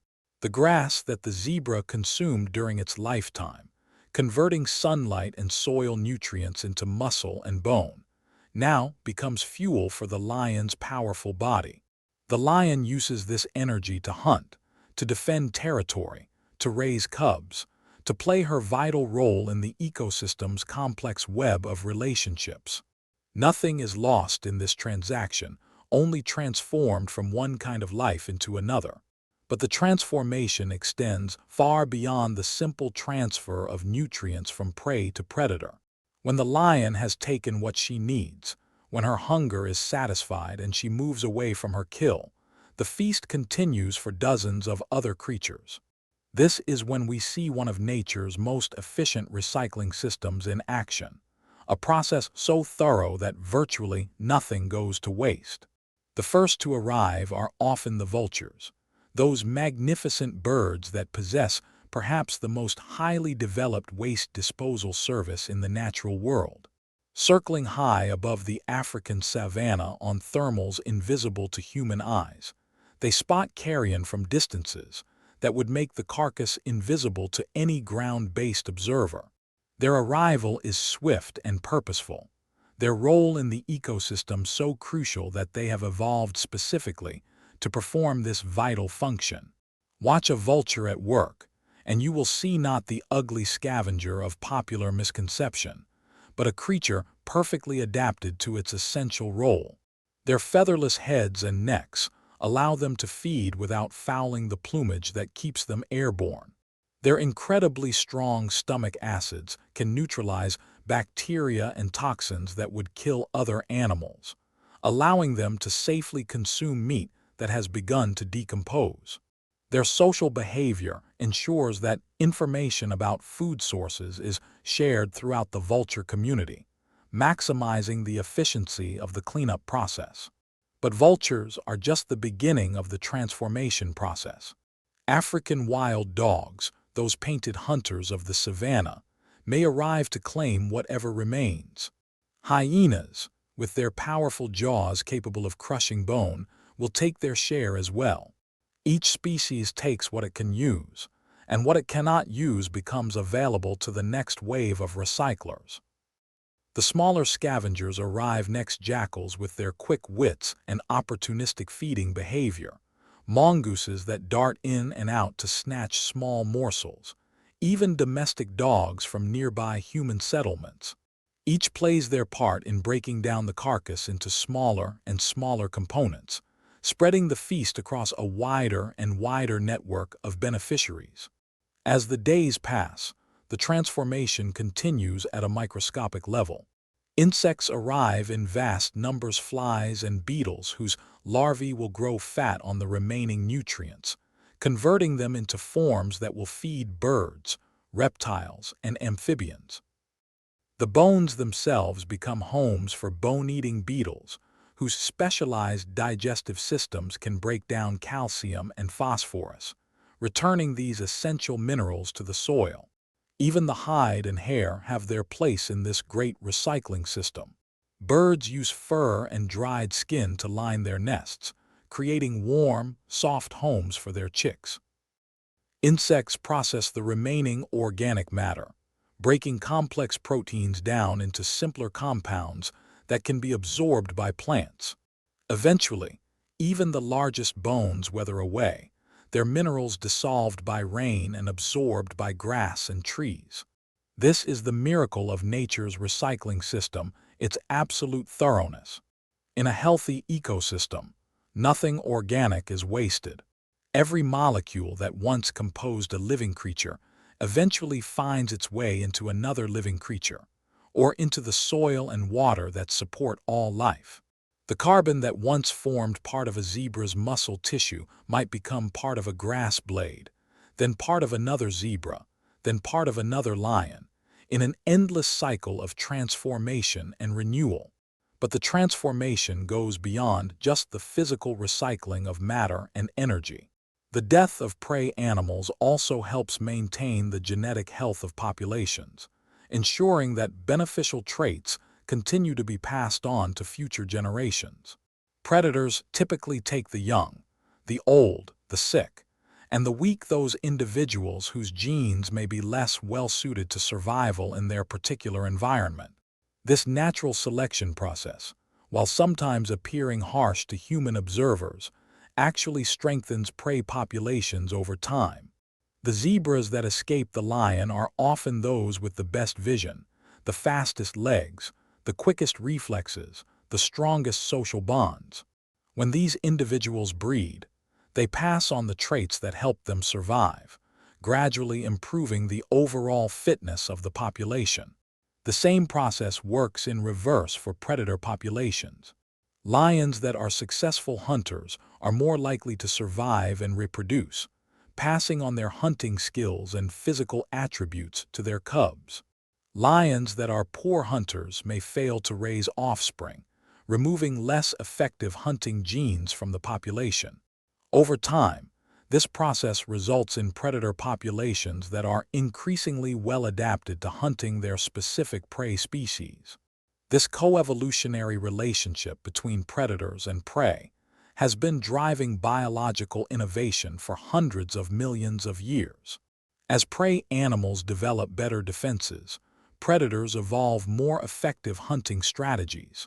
As predators become more efficient hunters, prey animals develop even better escape mechanisms. This evolutionary arms race has produced some of the most remarkable adaptations in the natural world: the cheetah's incredible speed, the gazelle's zigzag escape pattern, the eagle's telescopic vision, the rabbit's explosive acceleration from a standing start. But evolution is not just about individual traits, it also shapes the complex relationships between species. The cleaner fish that remove parasites from sharks benefit the sharks while feeding themselves. The birds that follow army ant columns feed on insects stirred up by the ants' passage, while inadvertently helping the ants by removing competitors for food. The flowers that feed hummingbirds provide nectar in exchange for pollination services that ensure the plant's reproductive success. These mutualistic relationships demonstrate another form of transformation, the way that competition can evolve into cooperation, the way that potential conflicts can become mutually beneficial arrangements. In nature, the line between predator and prey, between competition and cooperation, is often blurred. Today's hunter may become tomorrow's scavenger. Today's competitor may become tomorrow's partner. As seasons change and years pass, the great cycles of transformation continue their patient work across all of Earth's ecosystems. In the Arctic, the remains of seals feed polar bears, Arctic foxes, and countless seabirds, their nutrients eventually returning to the ocean to nourish the phytoplankton that form the base of marine food webs.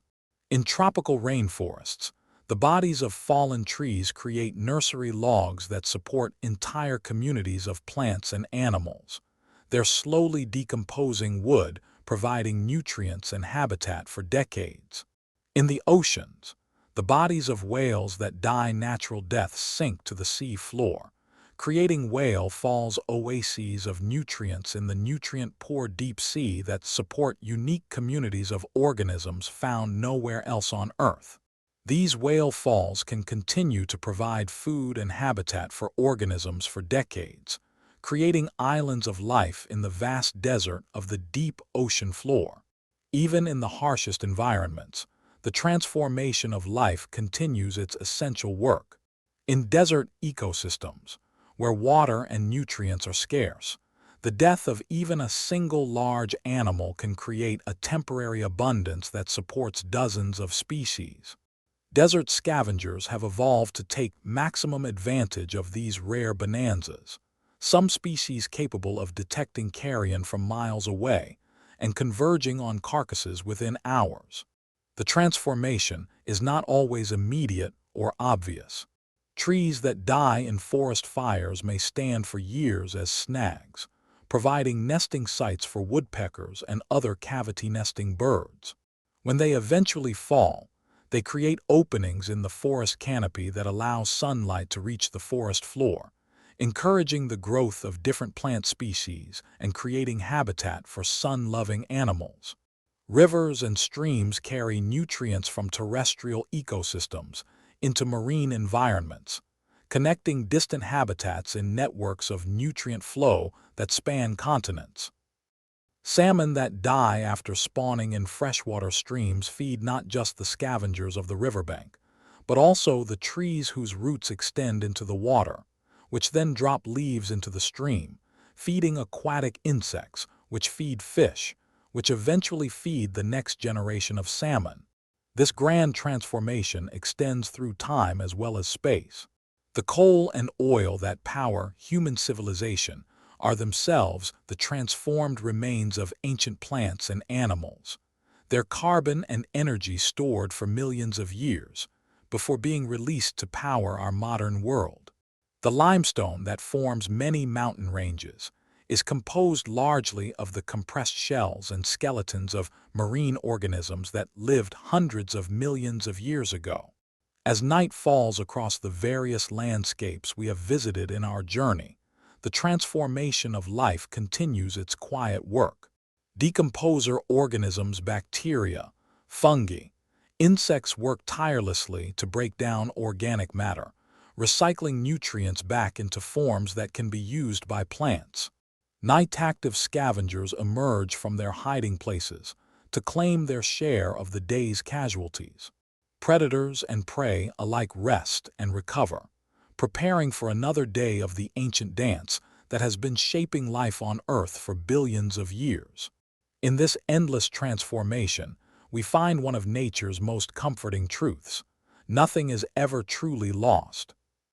The energy that powers life simply changes forms, flowing from one organism to another, from one generation to the next, in an endless cycle of renewal and rebirth.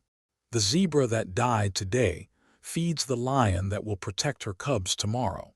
Those cubs will grow to become hunters themselves, eventually returning their own bodies to the great recycling system that sustains all life.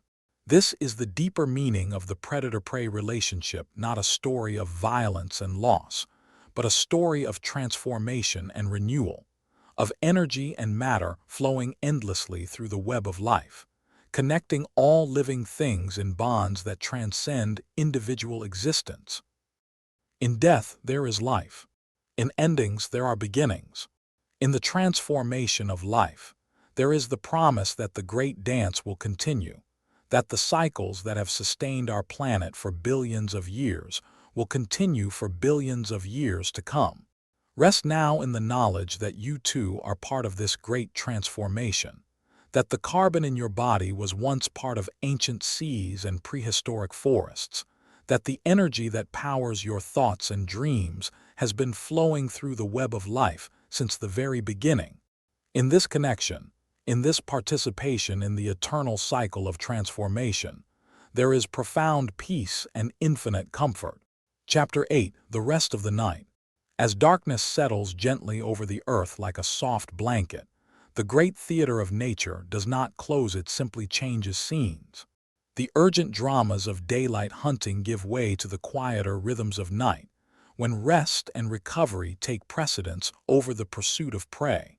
This is nature's time for healing, for growth, for the slower processes that sustain life between the more visible moments of predation and escape. On the African savanna, where the heat of the day has given way to the blessed coolness of night, the lions settle into their evening rest with the deep contentment that comes from successful hunting. The lioness who stalked the zebra herd earlier now lies peacefully with her pride, her belly full, her cubs nursing quietly beside her. The pride's collective breathing creates a gentle rhythm, a sound so low and soothing that it seems to harmonize with the whisper of wind through the grass. Lions are among the most social of all predators, and their rest periods reflect this social nature. They sleep together in close contact, the warmth of their bodies providing comfort and the presence of family members offering security. Adult lions sleep up to 20 hours per day, not from laziness, but from the simple mathematics of energy conservation. In an environment where hunting success is limited, and energy expenditure must be carefully managed, rest becomes as important as activity. Watch them as they sleep, and you will see the profound peace that comes to predators when their immediate survival needs are met. Their massive bodies rise and fall with slow, deep breaths. Their ears, still alert even in sleep, rotate occasionally to track the movements of nocturnal animals around them. But there is no tension in their posture, no sign of the coiled energy that characterizes them during hunting. This is rest in its purest form, the deep recovery sleep that allows these magnificent predators to maintain their strength for the challenges ahead. The cubs, small enough that they can still be easily carried in their mother's mouth, sleep with the absolute trust that characterizes young animals in healthy family groups. They pile together in warm, furry heaps, their dreams perhaps filled with play and milk and the security of their mother's presence. When they are older, they will learn the skills of hunting, the strategies of survival, the complex social relationships that hold the pride together. But for now, they simply rest and grow, their bodies converting their mother's rich milk into the muscle and bone that will eventually make them formidable predators in their own right. Even the zebras, despite the day's losses, have settled into their own patterns of rest and recovery. Zebras never sleep deeply in the way that lions do. Their survival depends on maintaining some level of awareness even during rest periods. Instead, they doze standing up, their legs locked in position by specialized tendons that allow them to rest without falling. At any given time, some members of the herd remain more alert than others, creating a natural security system that protects the group even during their most vulnerable hours. The social structure of zebra herds becomes especially apparent during these quiet night hours. Family groups cluster together, with stallions positioning themselves on the periphery where they can best detect approaching threats. Mares with young foals keep their offspring close, the foals often lying down to sleep, while their mothers maintain their standing vigil. The soft sounds of zebras at rest, gentle snorts, the swish of tails, the occasional nicker of communication between family members create a peaceful soundtrack that speaks of community and mutual protection. In the tropical rainforest, the transition from day to night brings its own transformation. The howler monkeys who served as the forest's alarm system during daylight hours have settled into the high branches where they sleep, their powerful hands gripping branches so tightly that they cannot fall even in the deepest sleep. Their rest is punctuated by occasional calls softer now than their daytime warnings.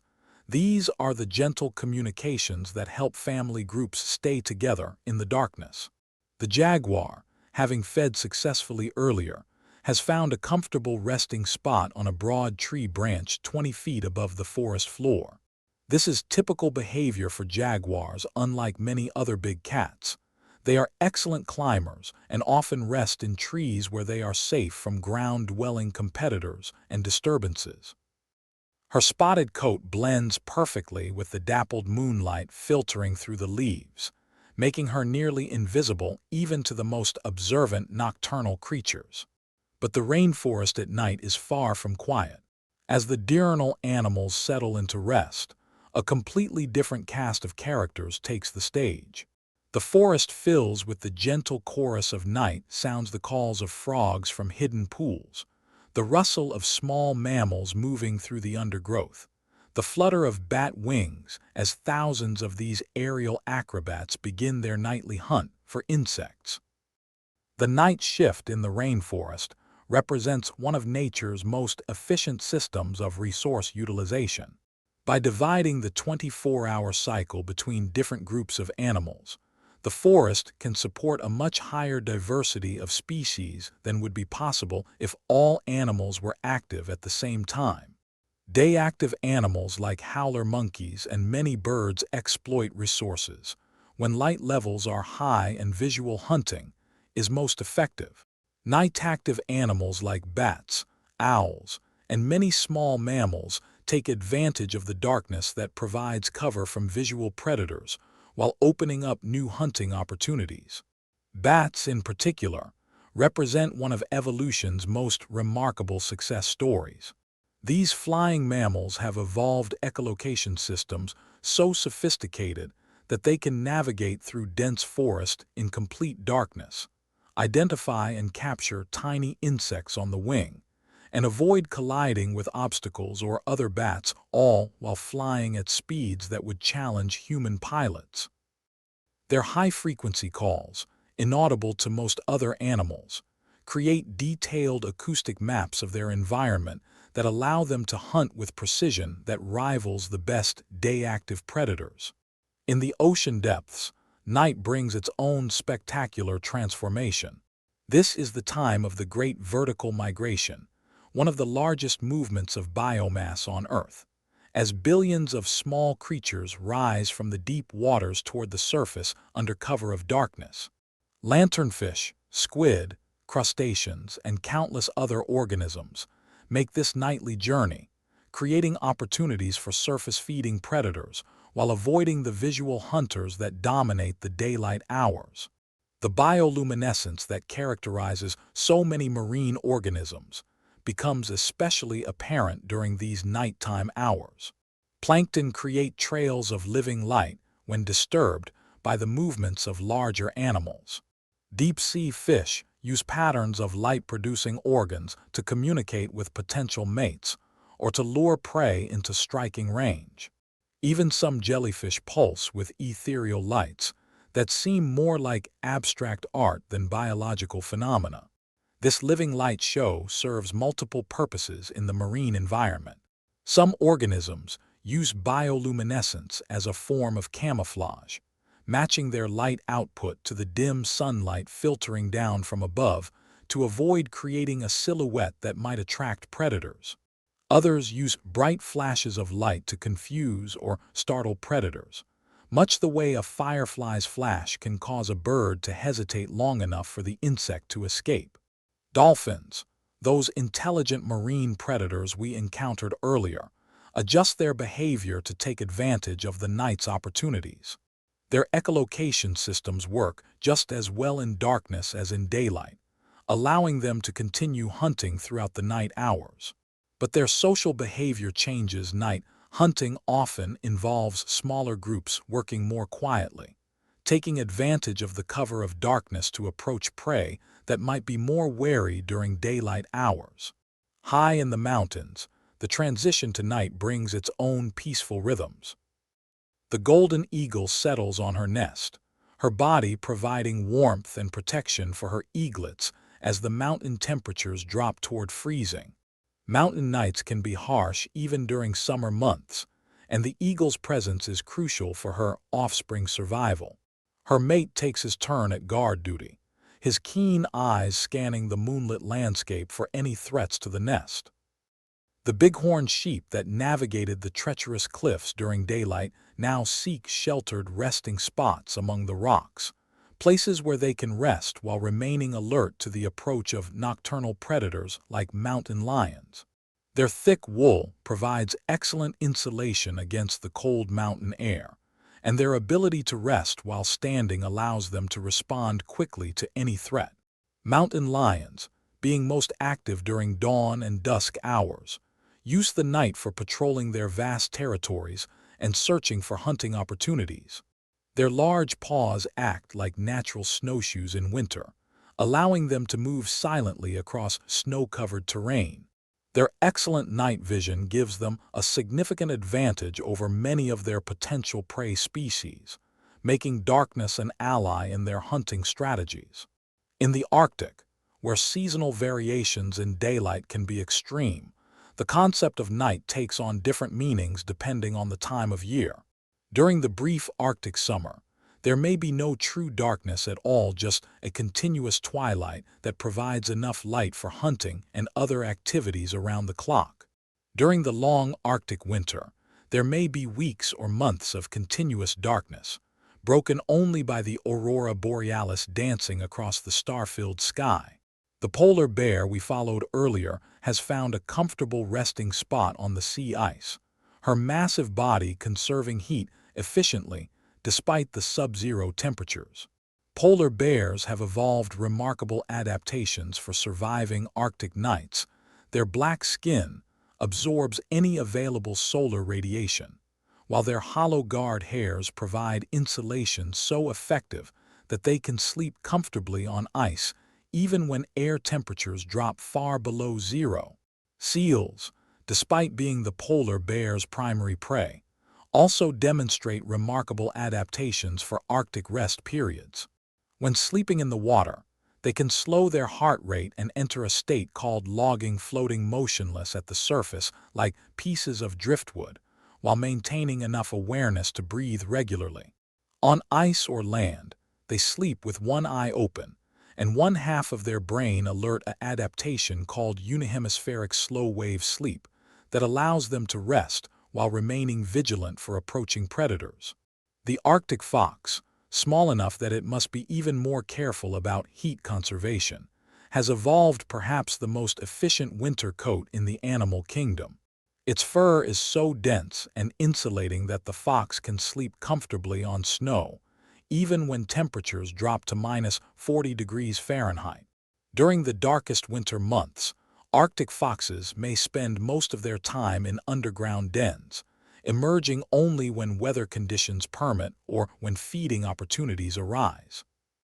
As the night deepens across all these varied ecosystems, a profound peace settles over the natural world. This is not the peace of inactivity. Countless nocturnal dramas continue to unfold in the darkness, but the peace that comes from systems functioning as they should, from balance maintained, from the great cycles of life proceeding according to patterns refined over millions of years. The sounds of night create their own symphony across the planet. In the African savanna, the calls of nightjars blend with the distant roar of lions and the bark of jackals. In the rainforest, The chorus of frogs mingles with the flutter of bat wings and the haunting calls of night birds. In the mountains, the wind whistles through rocky peaks while owls call from hidden perches. Even in the Arctic, the apparently silent landscape is punctuated by the crack of shifting ice and the distant calls of seals. These sounds are not random, they are communications, warnings, mating calls, territorial announcements, and expressions of the complex social relationships that bind communities together. Night sounds serve many of the same functions as daytime visual displays, allowing animals to maintain contact with family members, establish territories, avoid competitors, and locate potential mates. But perhaps most importantly, the sounds of night provide reassurance, evidence that the great web of life continues to function, that the cycles of predation and rest, hunting and recovery, are proceeding as they have for countless generations. In healthy ecosystems, night sounds indicate ecological balance. The absence of these sounds often signals environmental problems that threaten the delicate relationships between species. As you listen to this story of nature's night shift, allow your own body to settle into its natural rest patterns. Feel your breathing slow and deepen, matching the peaceful rhythms of the sleeping lions, the resting zebras, the content jaguar in her tree. Let the night sounds we've described create a gentle soundtrack for your own rest, the distant calls of nocturnal hunters, the rustle of small creatures going about their business, the whisper of wind through grass and leaves. This is the gift that nature's nighttime offers to all living things: the opportunity to rest, to recover, to process the experiences of the day and prepare for the challenges of tomorrow. In sleep, young animals grow and learn, integrating the lessons taught by their parents. Adult animals repair the wear and tear of daily survival, building strength for future hunts and future escapes. Even predators, those symbols of strength and power in the natural world, depend on rest for their effectiveness. The lion's powerful muscles need time to recover between hunts. The eagle's keen eyes need periods of rest to maintain their extraordinary acuity. The polar bear's massive body requires long periods of sleep to process the high-fat diet that sustains it through Arctic conditions. The night also provides time for the slower processes that sustain ecosystems: the growth of plants, the decomposition of organic matter, the movement of nutrients through soil and water. These processes don't stop during daylight hours, but they often proceed most efficiently when daytime competition for resources is reduced and temperature and humidity conditions are more favorable.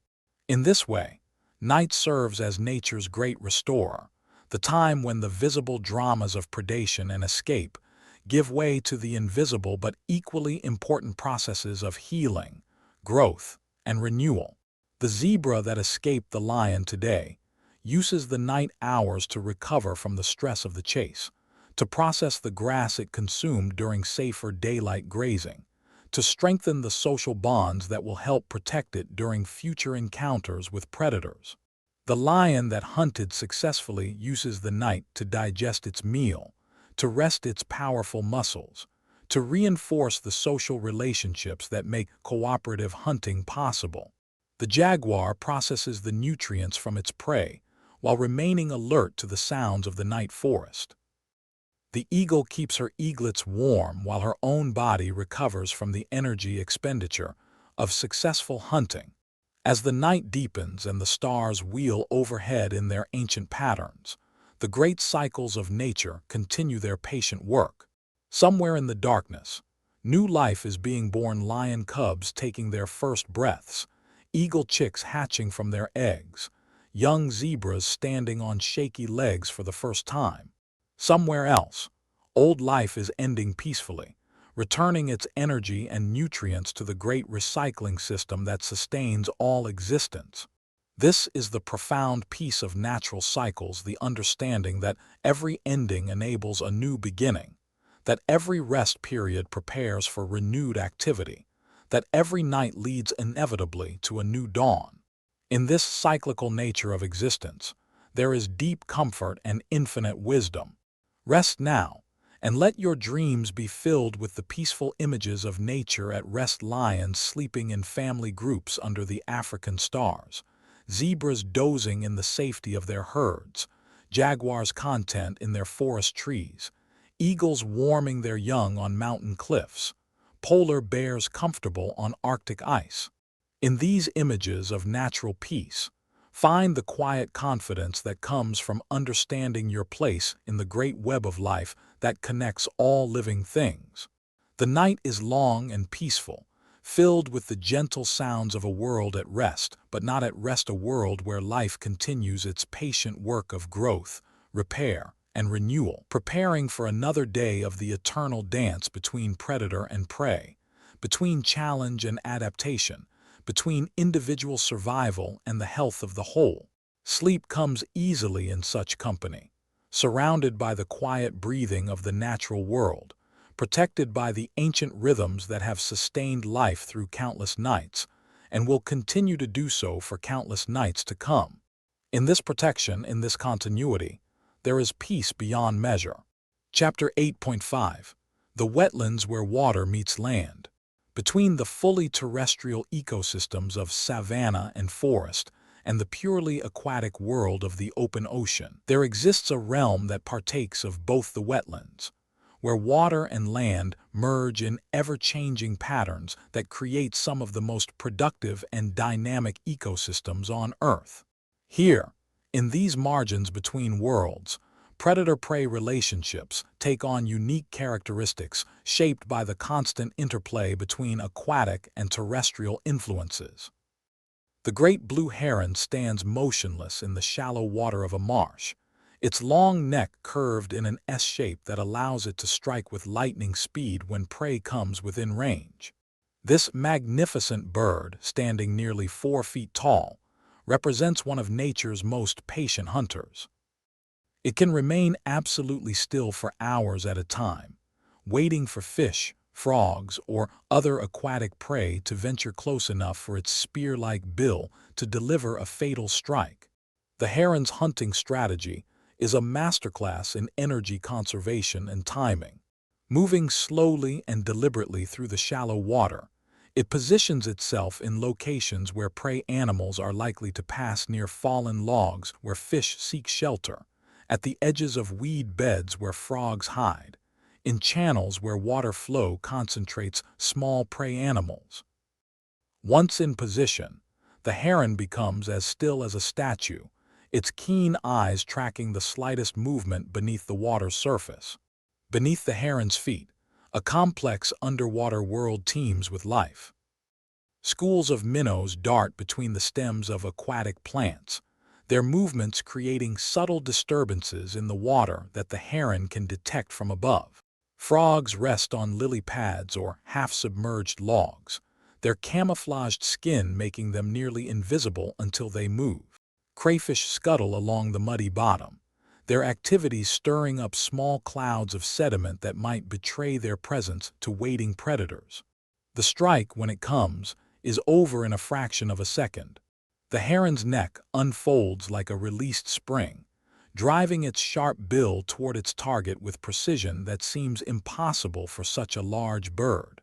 The fish or frog is seized, flipped head first in the heron's bill, and swallowed whole, a process so swift and efficient that other potential prey nearby often seem unaware that anything has happened.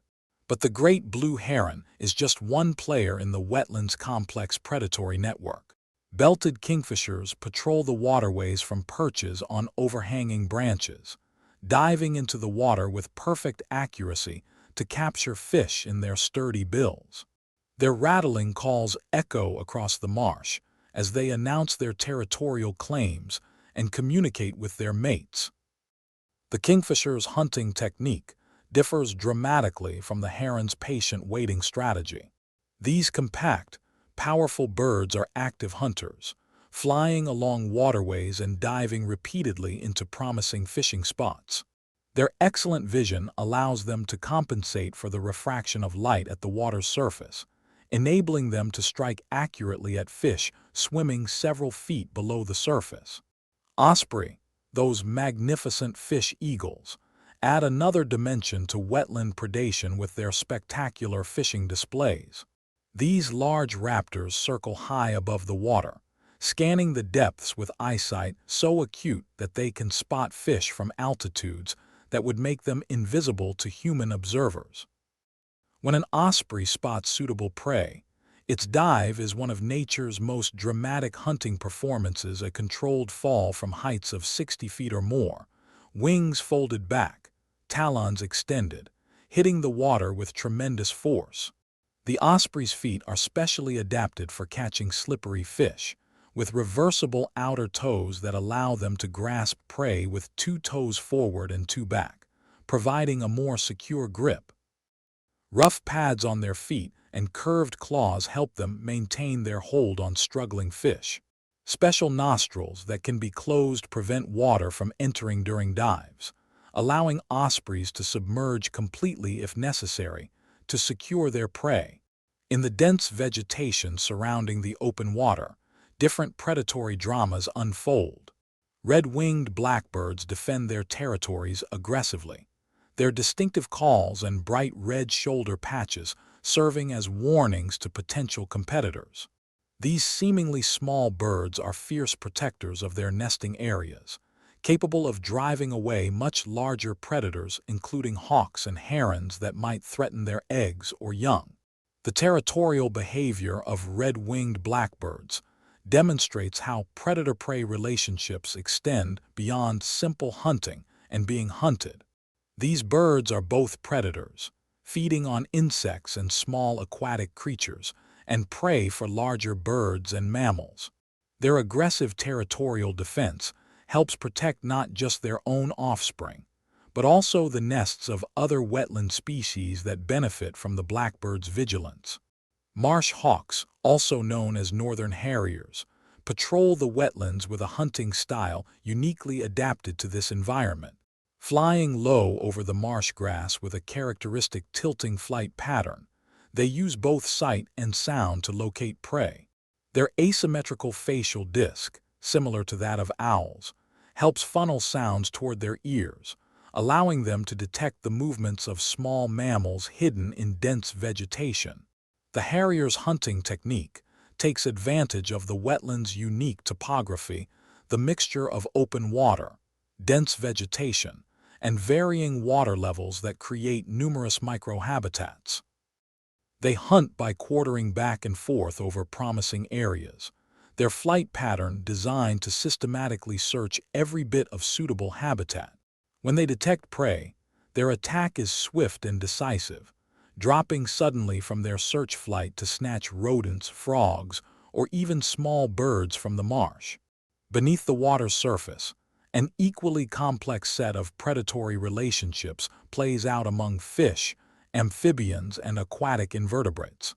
Largemouth bass lurk among submerged logs and vegetation, their powerful jaws and aggressive nature making them apex predators in many wetland systems.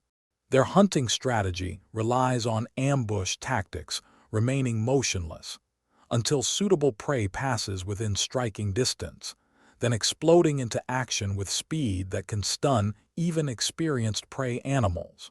Northern pike, those torpedo-shaped predators of cooler wetlands, represent perhaps the ultimate aquatic ambush hunters. Their elongated bodies and rear-positioned fins give them explosive acceleration from a standing start, while their large mouths filled with sharp teeth can handle prey nearly half their own size.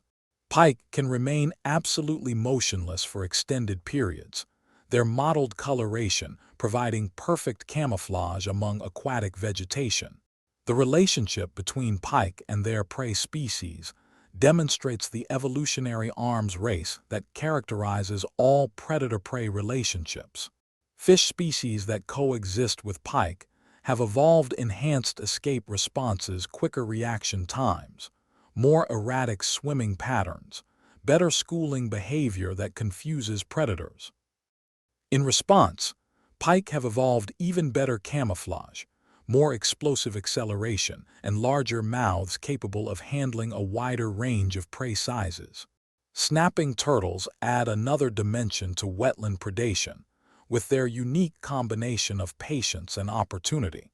These ancient reptiles can remain buried in mud for hours, only their eyes and nostrils exposed, waiting for suitable prey to venture within range of their lightning-fast strike. Their diet includes fish, frogs, young waterfowl, and aquatic invertebrates, making them important regulators of multiple prey populations. The turtle's role as a predator changes throughout its life cycle. Young, snapping turtles feed primarily on insects and small aquatic creatures, gradually shifting to larger prey as they grow. Adult snappers are capable of taking prey as large as ducklings and young muskrats, but they also serve as important scavengers, helping to clean up carrion that might otherwise create water quality problems in wetland systems. Waterfowl add complexity to wetland predator-prey relationships by occupying roles as both hunters and hunted. Ducks, geese, and swans are primarily herbivorous, feeding on aquatic plants, seeds, and small invertebrates. However, their eggs and young are important prey for numerous predators, including raccoons, foxes, mink, snakes, and various bird species. The nesting strategies of waterfowl reflect the intense predation pressure they face during breeding season. Many species nest on small islands or in dense vegetation where access by mammalian predators is limited. Others, like wood ducks, nest in tree cavities well above the water level. Some species practice nest parasitism, with females laying eggs in the nests of other birds, spreading the risk of predation across multiple nesting sites. Mink represent one of the most versatile predators in wetland ecosystems. Equally at home in water and on land, these sleek mustelids can pursue prey in virtually every wetland habitat. Their streamlined bodies and partially webbed feet make them excellent swimmers, capable of catching fish underwater. On land, they hunt small mammals, birds, and amphibians with the tenacity and skill characteristic of all members of the weasel family. The mink's hunting behavior demonstrates the advantages of versatility in predator species. When fish are abundant, mink may focus almost exclusively on aquatic prey. During periods when fish populations are low, they shift their hunting efforts to terrestrial prey rodents, ground-nesting birds, and even insects if necessary. This dietary flexibility allows mink populations to remain stable, even when individual prey species experience population fluctuations. As seasons change, wetland predator-prey relationships shift dramatically. Spring brings the return of migratory birds, creating temporary abundance that benefits both prey and predator species. The explosion of insect life that accompanies warming temperatures provides food for numerous species, supporting population growth across multiple trophic levels. Summer represents the peak breeding season for most wetland species, a time when predation pressure is intense, but food resources are generally abundant. Young animals learning to hunt and escape provide both opportunities and challenges. Inexperienced predators must learn hunting skills while inexperienced prey must quickly master survival techniques. Autumn migration concentrates vast numbers of waterfowl in certain wetlands, creating spectacular concentrations of potential prey that attract predators from wide areas. This seasonal abundance allows predators to build fat reserves needed for winter survival, while providing opportunities for learning and skill development in young animals. Winter transforms wetland ecosystems dramatically, with ice formation changing habitat structure and limiting hunting opportunities for many species. Only the most cold-adapted predators remain active throughout the winter months, while others enter various forms of dormancy or migrate to more favorable climates. The cyclic nature of wetland ecosystems their alternating periods of flood and drought, abundance and scarcity, has shaped predator-prey relationships that are remarkably resilient to environmental fluctuations. Species in these systems have evolved strategies that allow them to take advantage of favorable conditions while surviving through less favorable periods. Beaver, though not predators themselves, play a crucial role in wetland predator-prey dynamics through their dam-building activities. By creating and maintaining wetland habitats, beaver provide the foundation for entire communities of predator and prey species. Their engineering activities create the habitat complexity that allows multiple species to coexist in the same general area while occupying different ecological niches. The great blue heron, having secured its fish for the evening, flies to its roosting site with slow, powerful wing beats. The wetland settles into its evening rhythm as diurnal hunters give way to nocturnal species. Great horned owls begin their hunting activities, their haunting calls echoing across the water. Raccoons emerge to forage along the water's edge, their sensitive paws searching for crayfish and other aquatic prey. In the darkness, new predatory relationships emerge. Bats hunt insects above the water's surface, their echolocation calls creating an acoustic landscape invisible to human perception but vitally important to the bat's hunting success. Night herons take advantage of fish that are more active in darkness, while various nocturnal mammals hunt along the water's edge.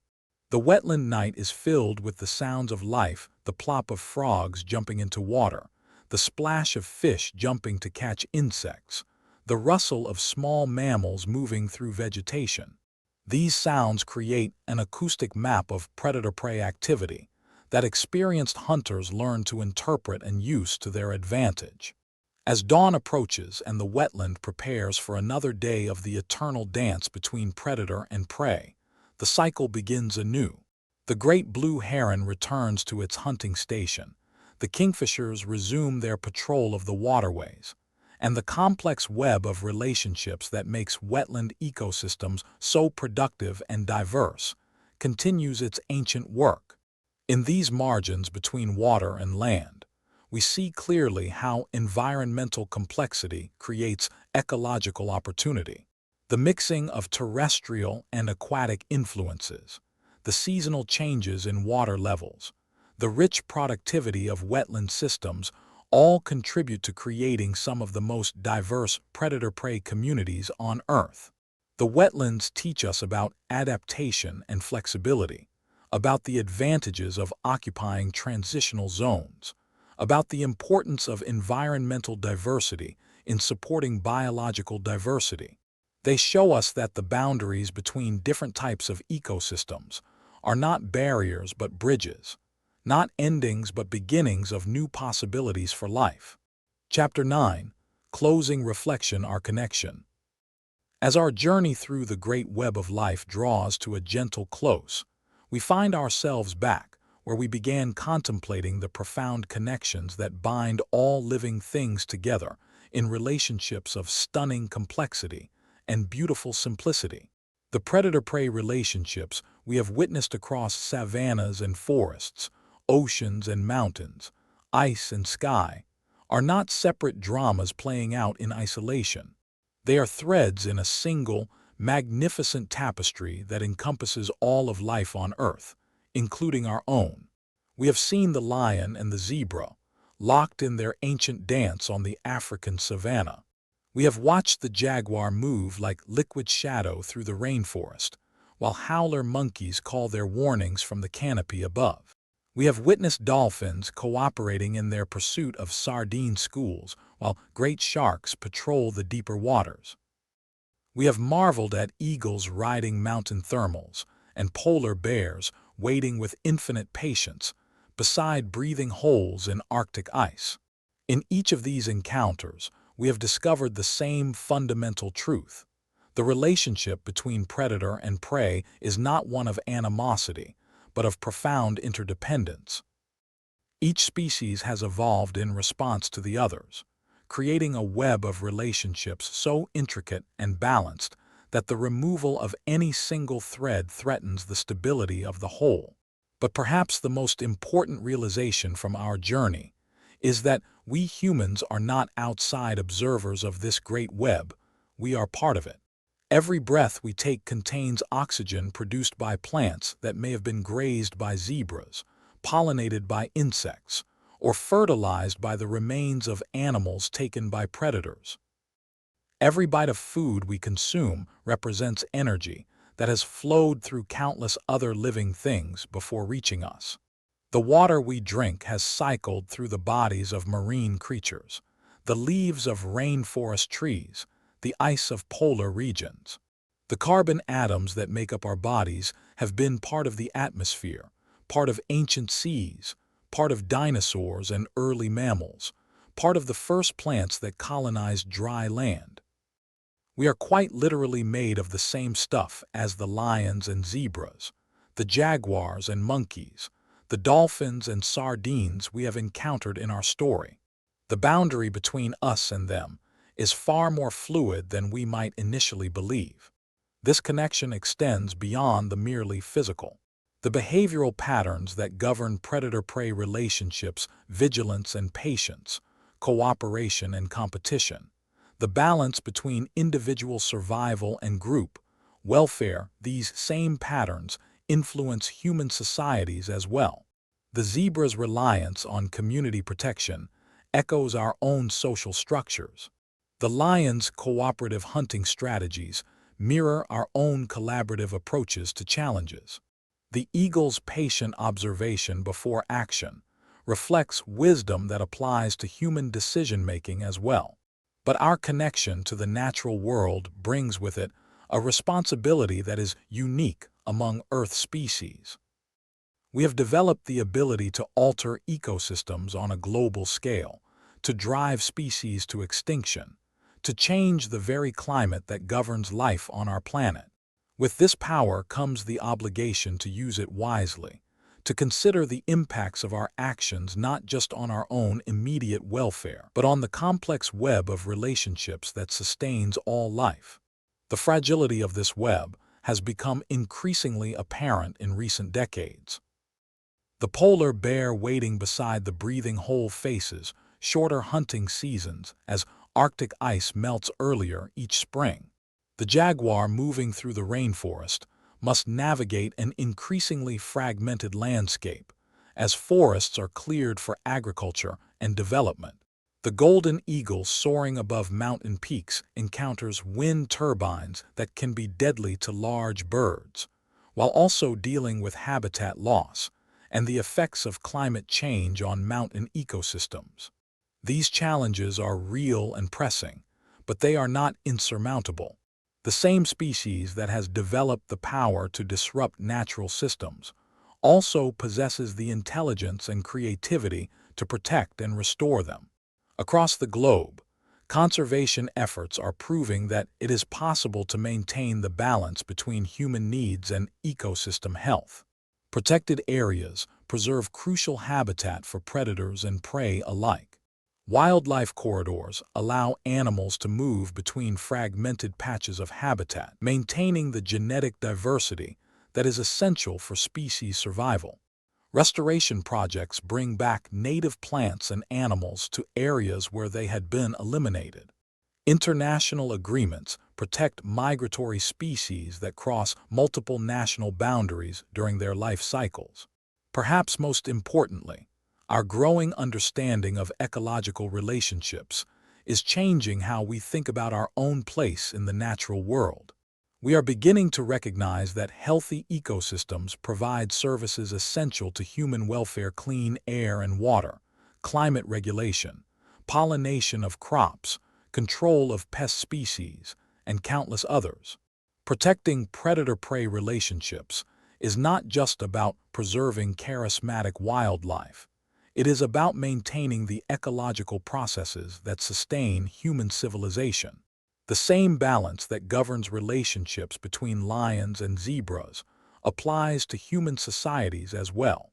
Sustainable economic systems, like sustainable ecosystems, must balance consumption with renewal, growth with conservation, individual success with community welfare.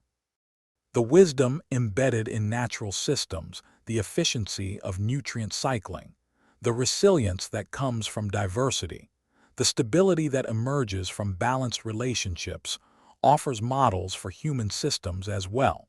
Indigenous cultures around the world have long understood these connections, developing ways of life that work with natural cycles rather than against them. Their traditional ecological knowledge, accumulated over thousands of years of intimate relationship with local ecosystems, offers valuable insights for modern conservation efforts. The concept of humans as part of nature rather than separate from it is not a new idea. It is an ancient wisdom that modern science is rediscovering.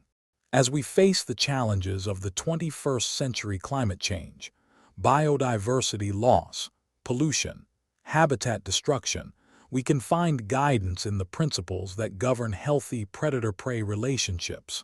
Sustainability requires balance. Resilience requires diversity. Stability requires that no single element becomes too dominant at the expense of others. The lion that takes only what it needs and then moves on, allowing prey populations to recover. The forest that maintains its health through the complex interactions between countless species. The ocean that cycles nutrients through vast networks of feeding relationships. These systems have persisted for millions of years because they operate according to principles that promote long-term stability rather than short-term exploitation. But our connection to the natural world is not just a source of responsibility, it is also a source of profound comfort and inspiration. In the patient breathing of sleeping lions, we find a model for rest and recovery. In the cooperative hunting of dolphin pods, we see the power of working together toward common goals. In the resilience of Arctic animals adapting to harsh conditions, we discover our own capacity for survival and adaptation.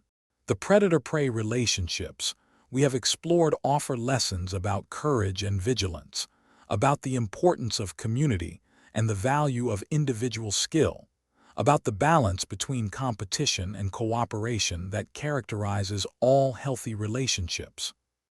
The zebra that remains alert while grazing teaches us about mindfulness and presence. The eagle that waits patiently for the perfect hunting opportunity shows us the value of timing and preparation.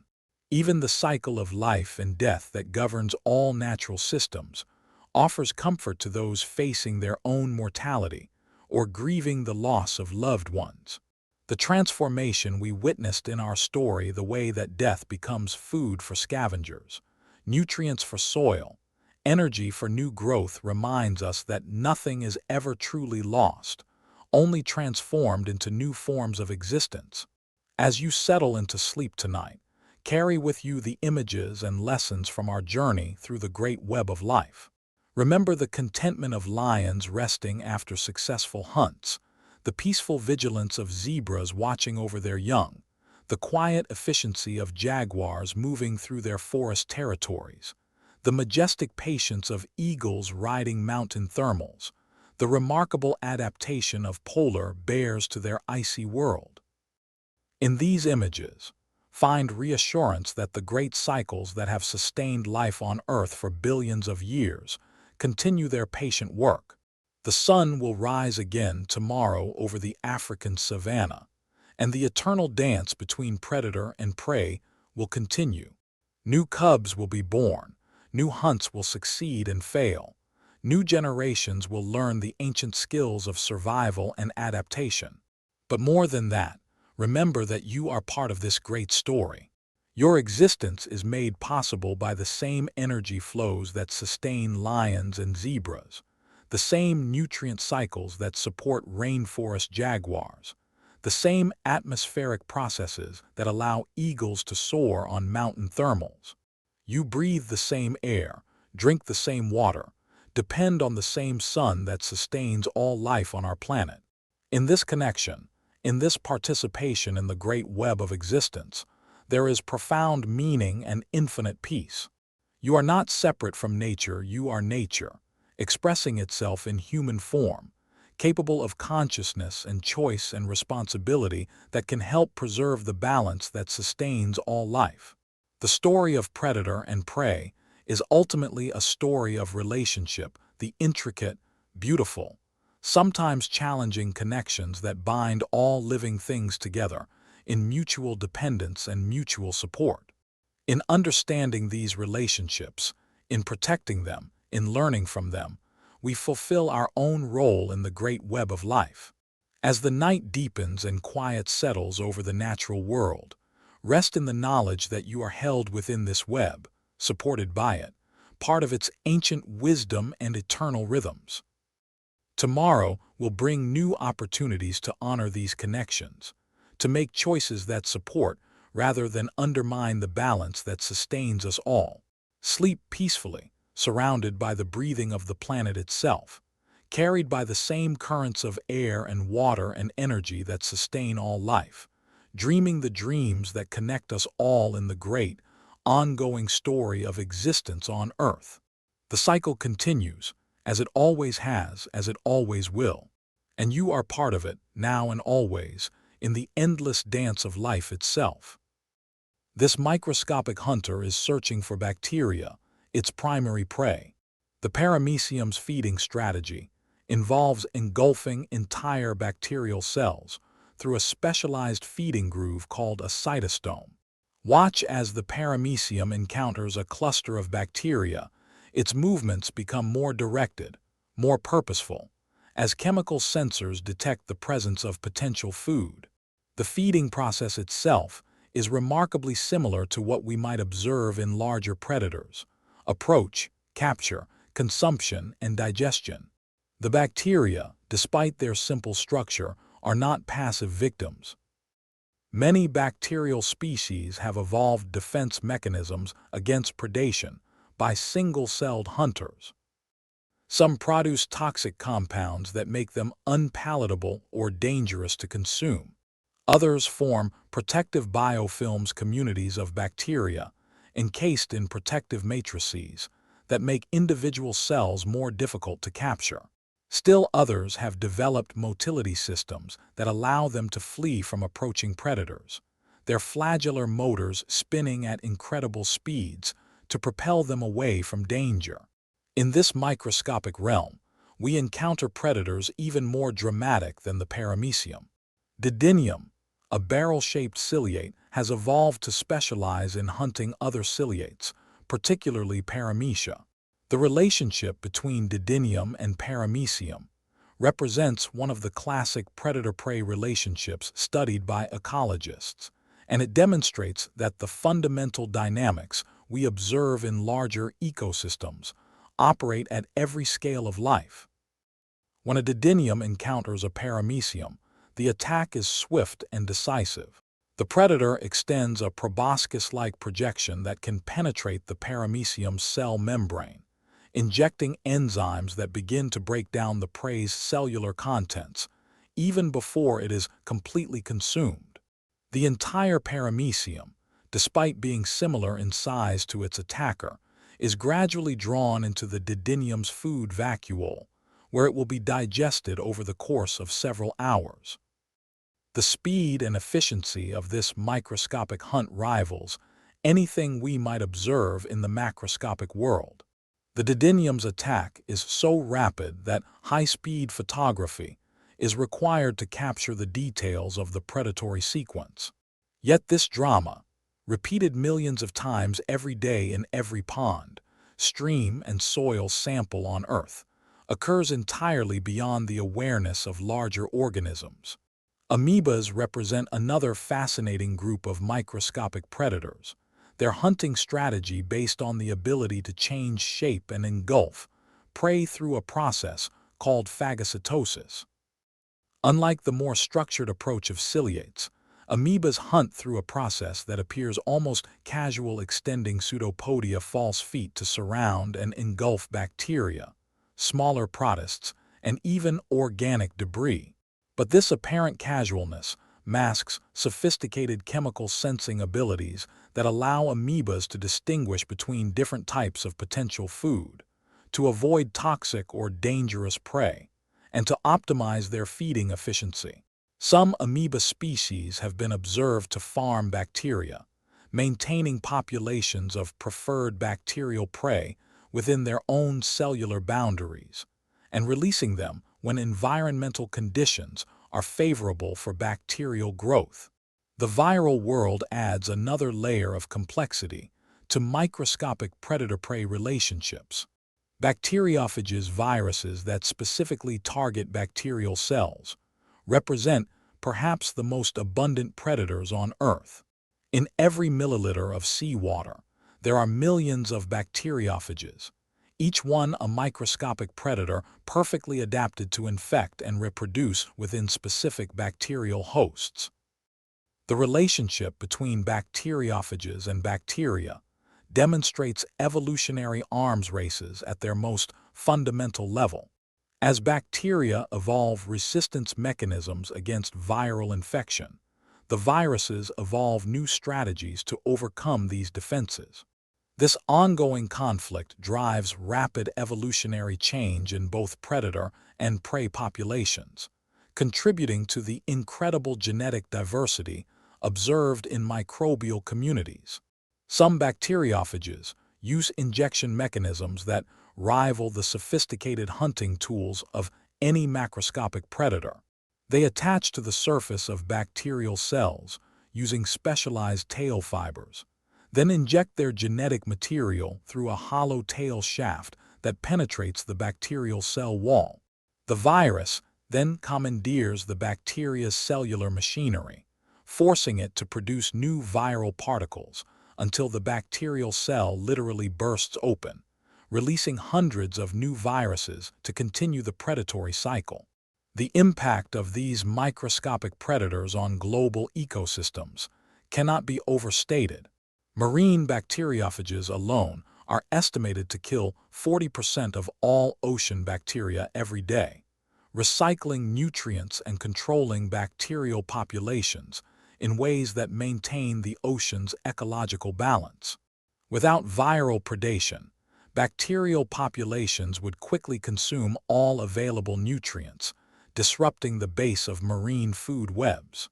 Microscopic predators also play crucial roles in soil ecosystems, where they help regulate bacterial and fungal populations that are essential for plant nutrition and soil health.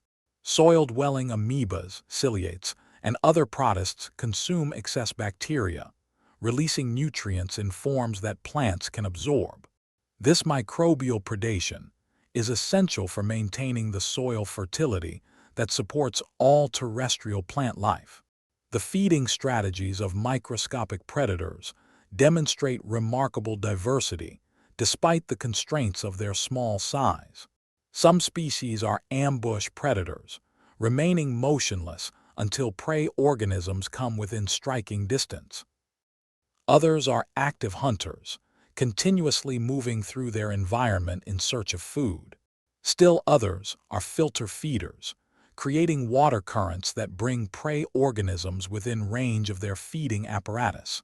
Vorticella, those beautiful bell-shaped ciliates that attach to surfaces by contractile stalks, represent elegant examples of microscopic ambush predators. They use rings of cilia around their bell-shaped bodies to create water currents that draw bacteria and small organic particles into their feeding groove. When disturbed, they can contract their stalks in milliseconds, pulling their feeding apparatus away from potential threats. The temporal scales of microscopic predator-prey interactions are dramatically compressed compared to larger ecosystems. A complete predator-prey cycle from encounter through capture, consumption, and digestion might occur in minutes or hours rather than days or weeks. This rapid cycling means that microscopic ecosystems can respond much more quickly to environmental changes than larger systems. Population dynamics in microbial communities can show dramatic fluctuations that would be impossible in larger organisms. Bacterial populations can double every 20 minutes under optimal conditions, while their protist predators might reproduce every few hours. These rapid generation times create boom and bust cycles where predator and prey populations can fluctuate by orders of magnitude over very short time periods. The study of microscopic predator-prey relationships has revealed fundamental ecological principles that apply at all scales of life. The concept of carrying capacity, the maximum population size that an environment can support, was first clearly demonstrated in laboratory studies of paramecia and their prey. The mathematical models that describe predator-prey oscillations were developed through careful observations of microscopic communities. Microbial predator-prey relationships also demonstrate the importance of environmental complexity in maintaining ecosystem stability. In simple laboratory environments with only one predator and one prey species, populations often show dramatic oscillations that can lead to the extinction of one or both species. But in more complex environments with multiple predator and prey species, populations tend to be more stable over time. The microscopic world reveals the fundamental unity of life processes across all scales of organization. The chemical signals that bacteria use to detect and avoid predators operate through the same basic principles as the pheromones that mammals use for communication. The mechanical processes that allow amoebas to capture prey are fundamentally similar to the muscle contractions that power larger predators. In the depths of the ocean, around hydrothermal vents where crushing pressure and extreme temperatures create some of the harshest conditions on Earth, microscopic predator-prey relationships continue to flourish. Specialized bacteria that derive energy from chemical processes, rather than sunlight, support communities of protist predators that have adapted to these extreme conditions. These deep-sea microbial communities demonstrate that the predator-prey relationships that organize life exist even in the most unlikely environments. The Arctic ice that supports polar bears and seals is itself teeming with microscopic life. Ice algae growing on the underside of sea ice support communities of microscopic grazers, which in turn support slightly larger predators in a food web that ultimately connects to the fish that feed the seals that feed the bears. The microscopic foundation supports the entire Arctic marine ecosystem. Even in the human body, predator-prey relationships continue to operate. Our immune system functions essentially as a sophisticated predatory force, with specialized cells that hunt and destroy bacterial and viral invaders. White blood cells track down pathogens using chemical signals, engulf them through processes identical to amoeba feeding, and coordinate their activities through communication systems that parallel those observed in social predators like wolves or lions. The beneficial bacteria that live in our digestive systems are themselves engaged in predator-prey relationships with potentially harmful microbes, helping to maintain the microbial balance that is essential for human health. These microscopic allies compete with pathogenic bacteria for resources and space, sometimes producing antimicrobial compounds that function as biological weapons in the microscopic warfare that occurs constantly within our bodies. Antibiotics, those powerful medicines that have revolutionized human health, work by disrupting the cellular processes of bacterial pathogens. But their use has led to evolutionary responses in bacterial populations that mirror the arms races observed between natural predators and prey. Antibiotic-resistant bacteria represent evolutionary adaptations to human-created predation pressure, demonstrating that the same evolutionary processes that shape interactions between lions and zebras also operate in the microscopic realm. The time scales of microbial evolution are so rapid that we can observe evolutionary changes occurring in real time. Laboratory experiments with bacteria and bacteriophages have documented the evolution of new predatory strategies and defensive mechanisms over periods of weeks or months, providing direct observation of evolutionary processes that might take thousands of years in larger organisms. As we zoom back out from the microscopic realm to the larger scales of ecosystems we can observe directly, we carry with us an appreciation for the universal nature of predator-prey relationships. From the smallest virus attacking a bacterial cell to the largest predators hunting on African savannas, the same fundamental patterns repeat themselves. The evolution of sophisticated hunting strategies, the development of elaborate defensive mechanisms, the ongoing arms races that drive evolutionary change, and the maintenance of ecological balance through the regulation of population sizes. The microscopic world reminds us that life is far more abundant, diverse, and active than we might assume from casual observation. Every surface we touch, every breath we take, every drop of water we drink contains millions of microscopic organisms engaged in the same fundamental activities that organize life at all scales: finding food, avoiding becoming food, reproducing successfully, and passing on their genetic legacy to future generations. In this recognition of the universal nature of life's organizing principles, we find both humility and wonder. Humility because we realize that the dramatic predator-prey encounters we observe in nature documentaries represent only the visible tip of an iceberg of biological activity that extends down through every scale of life. Wonder because we begin to appreciate the incredible complexity and beauty of the living systems that surround us and support us at every moment of our existence. The microscopic predators continue their ancient work in darkness and in light, in hot springs and in glacial ice, in the deepest ocean trenches, and in the highest clouds. Their activities regulate the chemistry of the atmosphere, maintain the fertility of soils, control the populations of disease-causing organisms, and provide the foundation for all larger ecosystems. In their invisible presence, we find reassurance that the web of life extends far beyond what we can see, creating a biological infrastructure that supports all visible life on Earth. Rest now in the knowledge that you are surrounded by, supported by, and composed of microscopic life engaged in the same eternal dance of predator and prey that we have observed in forests and savannas, mountains and seas. In every cell of your body, microscopic predators guard against invasion, while microscopic prey provide the raw materials for life itself. You are not just an observer of the web of life, you are a living embodiment of it, a walking ecosystem where the patterns we have explored play out at scales both vast and infinitesimally small. Chapter 10: The Eternal Cycle.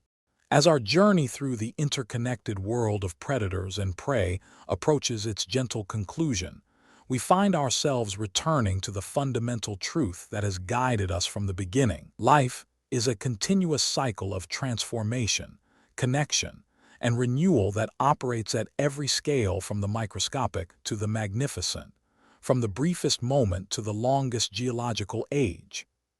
We have walked with lions across sun-baked savannas and watched eagles soar above mountain peaks. We have descended to ocean depths where dolphins hunt in coordinated pods and risen to Arctic ice where polar bears wait with infinite patience. We have explored the green cathedrals of rainforests where jaguars move like shadows, and stood in desert silence where foxes hunt beneath star-filled skies. We have witnessed the remarkable adaptations of urban predators and marveled at the invisible dramas of microscopic hunters. Through all of these encounters, we have seen the same patterns repeating themselves: the ancient dance between those who hunt and those who are hunted, the delicate balance that maintains ecosystem health, the profound interconnectedness that binds all life together. But perhaps the most remarkable discovery from our journey is that this web of relationships extends through time as well as space. The carbon atoms in our bodies were forged in the hearts of ancient stars, circulated through primordial atmospheres, and incorporated into the first living cells billions of years ago. Since then, these same atoms have been part of countless organisms, bacteria and algae, ferns and flowers, fish and dinosaurs, mammoths and mastodons, each playing their part in the great recycling system that connects all life across geological time. The oxygen we breathe was produced by photosynthetic organisms that lived and died millions of years before the first human walked the earth. The calcium in our bones was once part of ancient sea creatures whose shells accumulated on ocean floors, compressed into limestone, and eventually weathered into soils that nourish the plants and animals of today. We are quite literally made of the transformed remains of every ecosystem that has ever existed on our planet. This deep time perspective reveals another layer of the predator-prey relationship, the way that extinction and survival, success and failure, adaptation and stasis all contribute to the ongoing evolution of life itself. The great predators of the past, the saber-toothed cats and giant sharks, the terror birds and marine reptiles, all played their parts in shaping the evolutionary pathways that led to the species we observe today. Their hunting pressures selected for faster prey. Their hunting strategies drove the evolution of better defenses. Their ecological roles created opportunities that new species could exploit. Mass extinction events, those catastrophic disruptions that have punctuated Earth's history, represent dramatic reorganizations of predator-prey relationships on a global scale. The extinction of the dinosaurs opened ecological niches that mammals could colonize, leading eventually to the evolution of the large mammalian predators we know today. The end-Permian extinction, the most severe crisis in Earth's history, cleared the way for entirely new forms of life to evolve and flourish.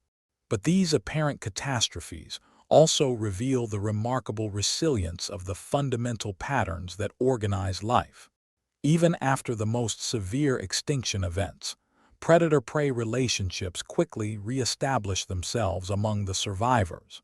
New predators evolve to fill empty ecological roles. New prey species develop fresh defensive strategies, and the great web of life knits itself back together in forms that are new but built on ancient principles. The story of life on Earth is not just a story of individual species or even individual ecosystems, but a story of these organizing principles themselves, the patterns of energy flow, nutrient cycling, population regulation, and evolutionary adaptation that transcend any particular group of organisms. These principles have persisted through ice ages and warm periods, through continental drift and volcanic catastrophes, through the rise and fall of countless species and ecosystems.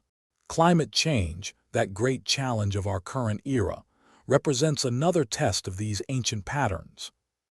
As temperatures rise and weather patterns shift, as ice melts and sea levels rise, predator-prey relationships must adapt to new conditions just as they have countless times throughout Earth's history. Some relationships will be disrupted, some species will be lost, but the fundamental patterns will persist and eventually stabilize in new configurations. We are witnessing this adaptation happening in real time. Polar bears are spending more time on land, adapting their hunting strategies to terrestrial prey. Arctic foxes are expanding their ranges northward as tundra habitats shift. Marine species are moving toward the poles as ocean temperatures warm. These changes, while challenging for individual species, represent the same adaptive processes that have allowed life to persist through all of Earth's previous climatic transitions. The resilience we observe in natural systems offers hope for our own species as we face environmental challenges. The same principles that allow ecosystems to recover from disturbance: diversity, redundancy, adaptive capacity, and strong connections between different parts of the system can guide human efforts to build sustainable societies. The wisdom embedded in natural systems, refined through billions of years of trial and error, offers models for human systems that can prosper while maintaining balance with the natural world. Indigenous knowledge systems, developed through thousands of years of intimate relationship with local ecosystems, demonstrate that humans can live as part of predator-prey networks rather than outside them. Traditional hunting practices often include self-imposed limits that prevent overharvesting, ceremonies that maintain spiritual connections to prey species, and management systems that preserve habitat for future generations. Modern conservation efforts increasingly recognize the importance of maintaining intact predator-prey relationships, rather than trying to preserve individual species in isolation. Ecosystem-based conservation acknowledges that the health of prey species depends on the presence of appropriate predators, just as predator populations depend on abundant and diverse prey communities. Large protected areas that encompass entire ecosystems allow these relationships to function naturally, maintaining the ecological processes that have sustained life for millions of years. Rewilding projects, which reintroduce locally extinct predators to restore ecosystem balance, demonstrate the transformative power of predator-prey relationships. The reintroduction of wolves to Yellowstone National Park not only restored a missing predator to the ecosystem, but also initiated a cascade of changes that affected everything from forest composition to river flow patterns. The wolves' predation on deer and elk reduced browsing pressure on young trees, allowing forests to regenerate. Healthier forests provided habitat for songbirds and stabilized riverbanks, creating better habitat for fish and aquatic invertebrates. These cascading effects, known as trophic cascades, illustrate how predator-prey relationships organize entire ecosystems. The presence or absence of top predators influences the behavior and population sizes of prey species, which in turn affects plant communities, which influences soil processes, water cycles, and countless other ecological functions.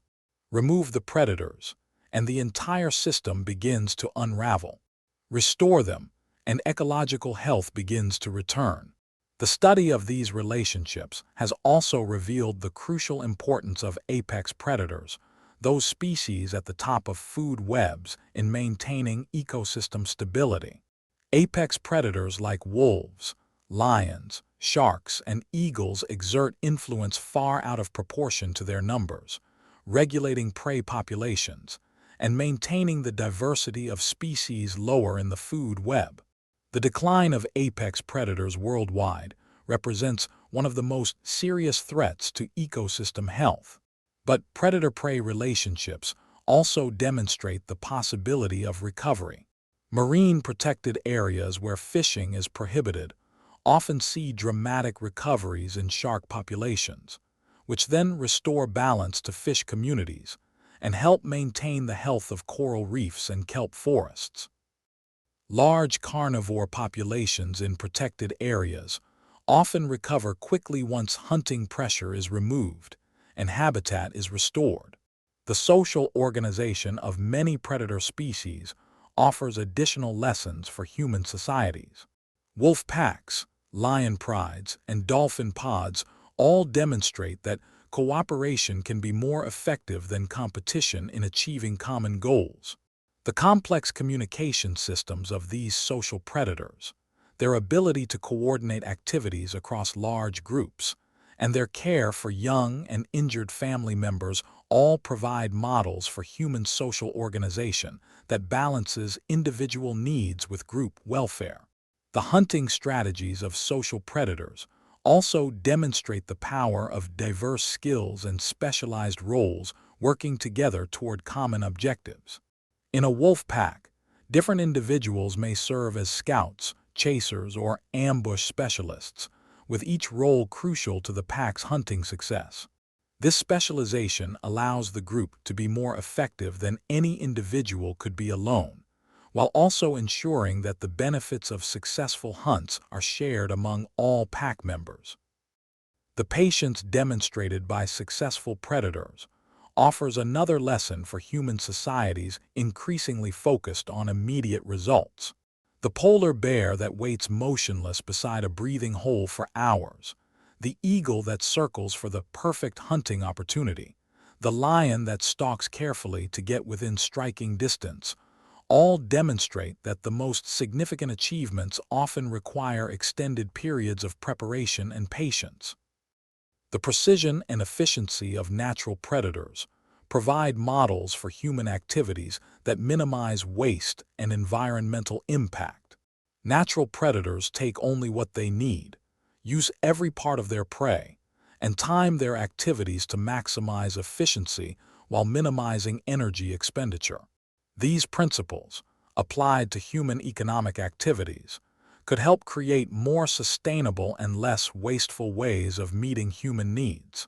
The adaptability demonstrated by successful predator species offers hope for human adaptation to changing environmental conditions. The same flexibility that allows coyotes to colonize urban environments allows polar bears to modify their hunting strategies, and allows eagles to nest on human-built structures can guide human responses to environmental challenges. As we face an uncertain future, the enduring success of predator-prey relationships across billions of years of Earth's history provides reassurance that life finds ways to persist and flourish even through dramatic changes. The patterns that have organized life since its earliest beginnings, the flow of energy from prey to predator, the cycling of nutrients through death and decay, the ongoing evolution of new adaptations to environmental challenges, will continue to operate regardless of the specific species involved. Our own species, despite our technological prowess, remains embedded in these ancient patterns. We depend on the same ecological processes that support all life: clean air and water, fertile soils, stable climate, and the countless services provided by functioning ecosystems.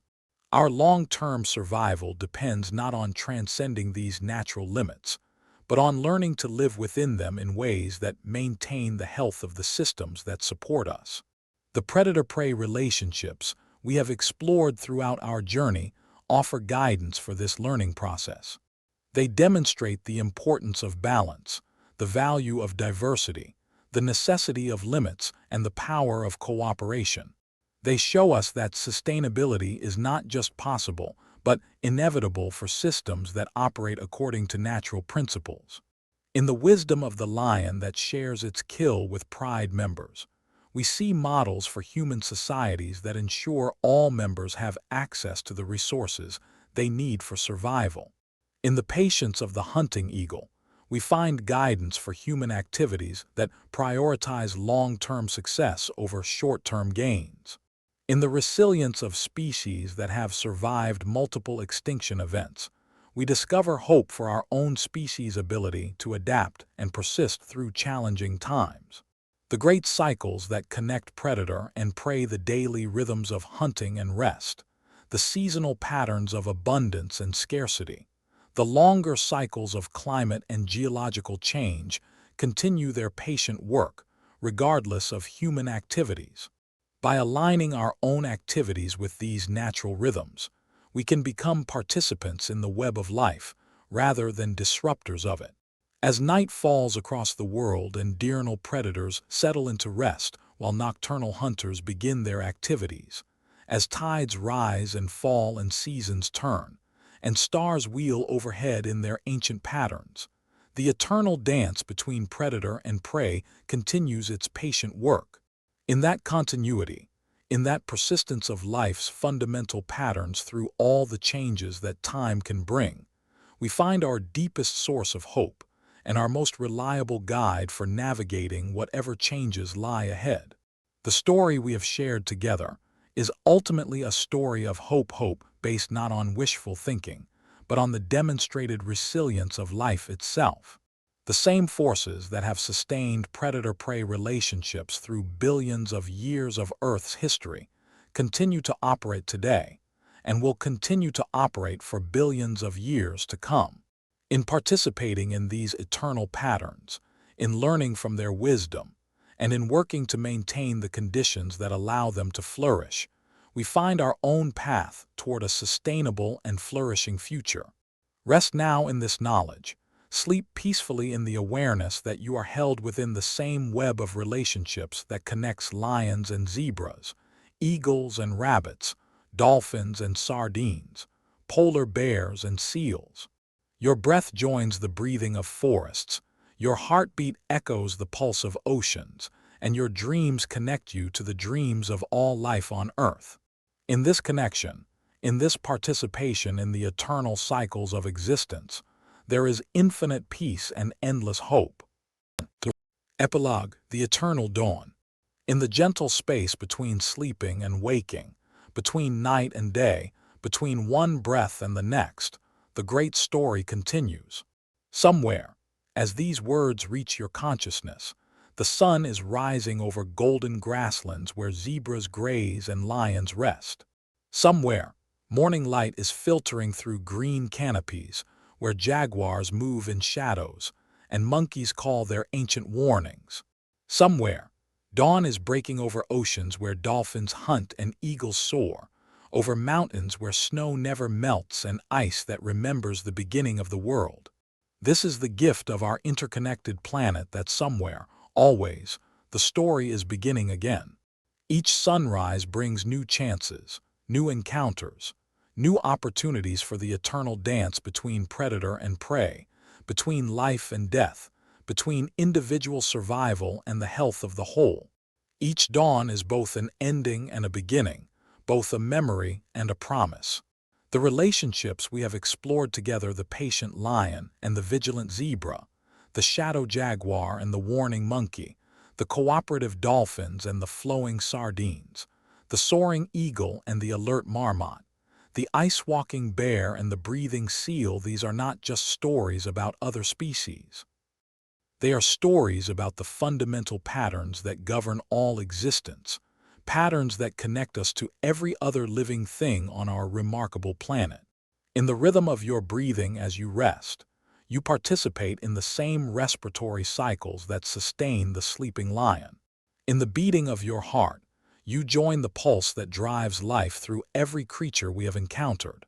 In your dreams, you touch the same source of renewal that allows all living things to process experience, to heal, to grow, to prepare for whatever tomorrow might bring. The web of life holds us all, predator and prey, hunter and hunted, those who take life and those who give it, those who transform energy and those who are transformed by it.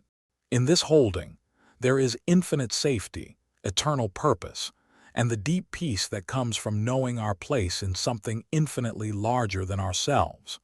Rest now in this knowledge. Sleep in this connection. Dream in this web of relationship that binds all things together in patterns too beautiful for any single mind to comprehend, yet simple enough for any heart to feel. The story continues. The cycle turns. The dance goes on, and you are part of it all, now and always in the endless, gentle, eternal dawn of existence itself.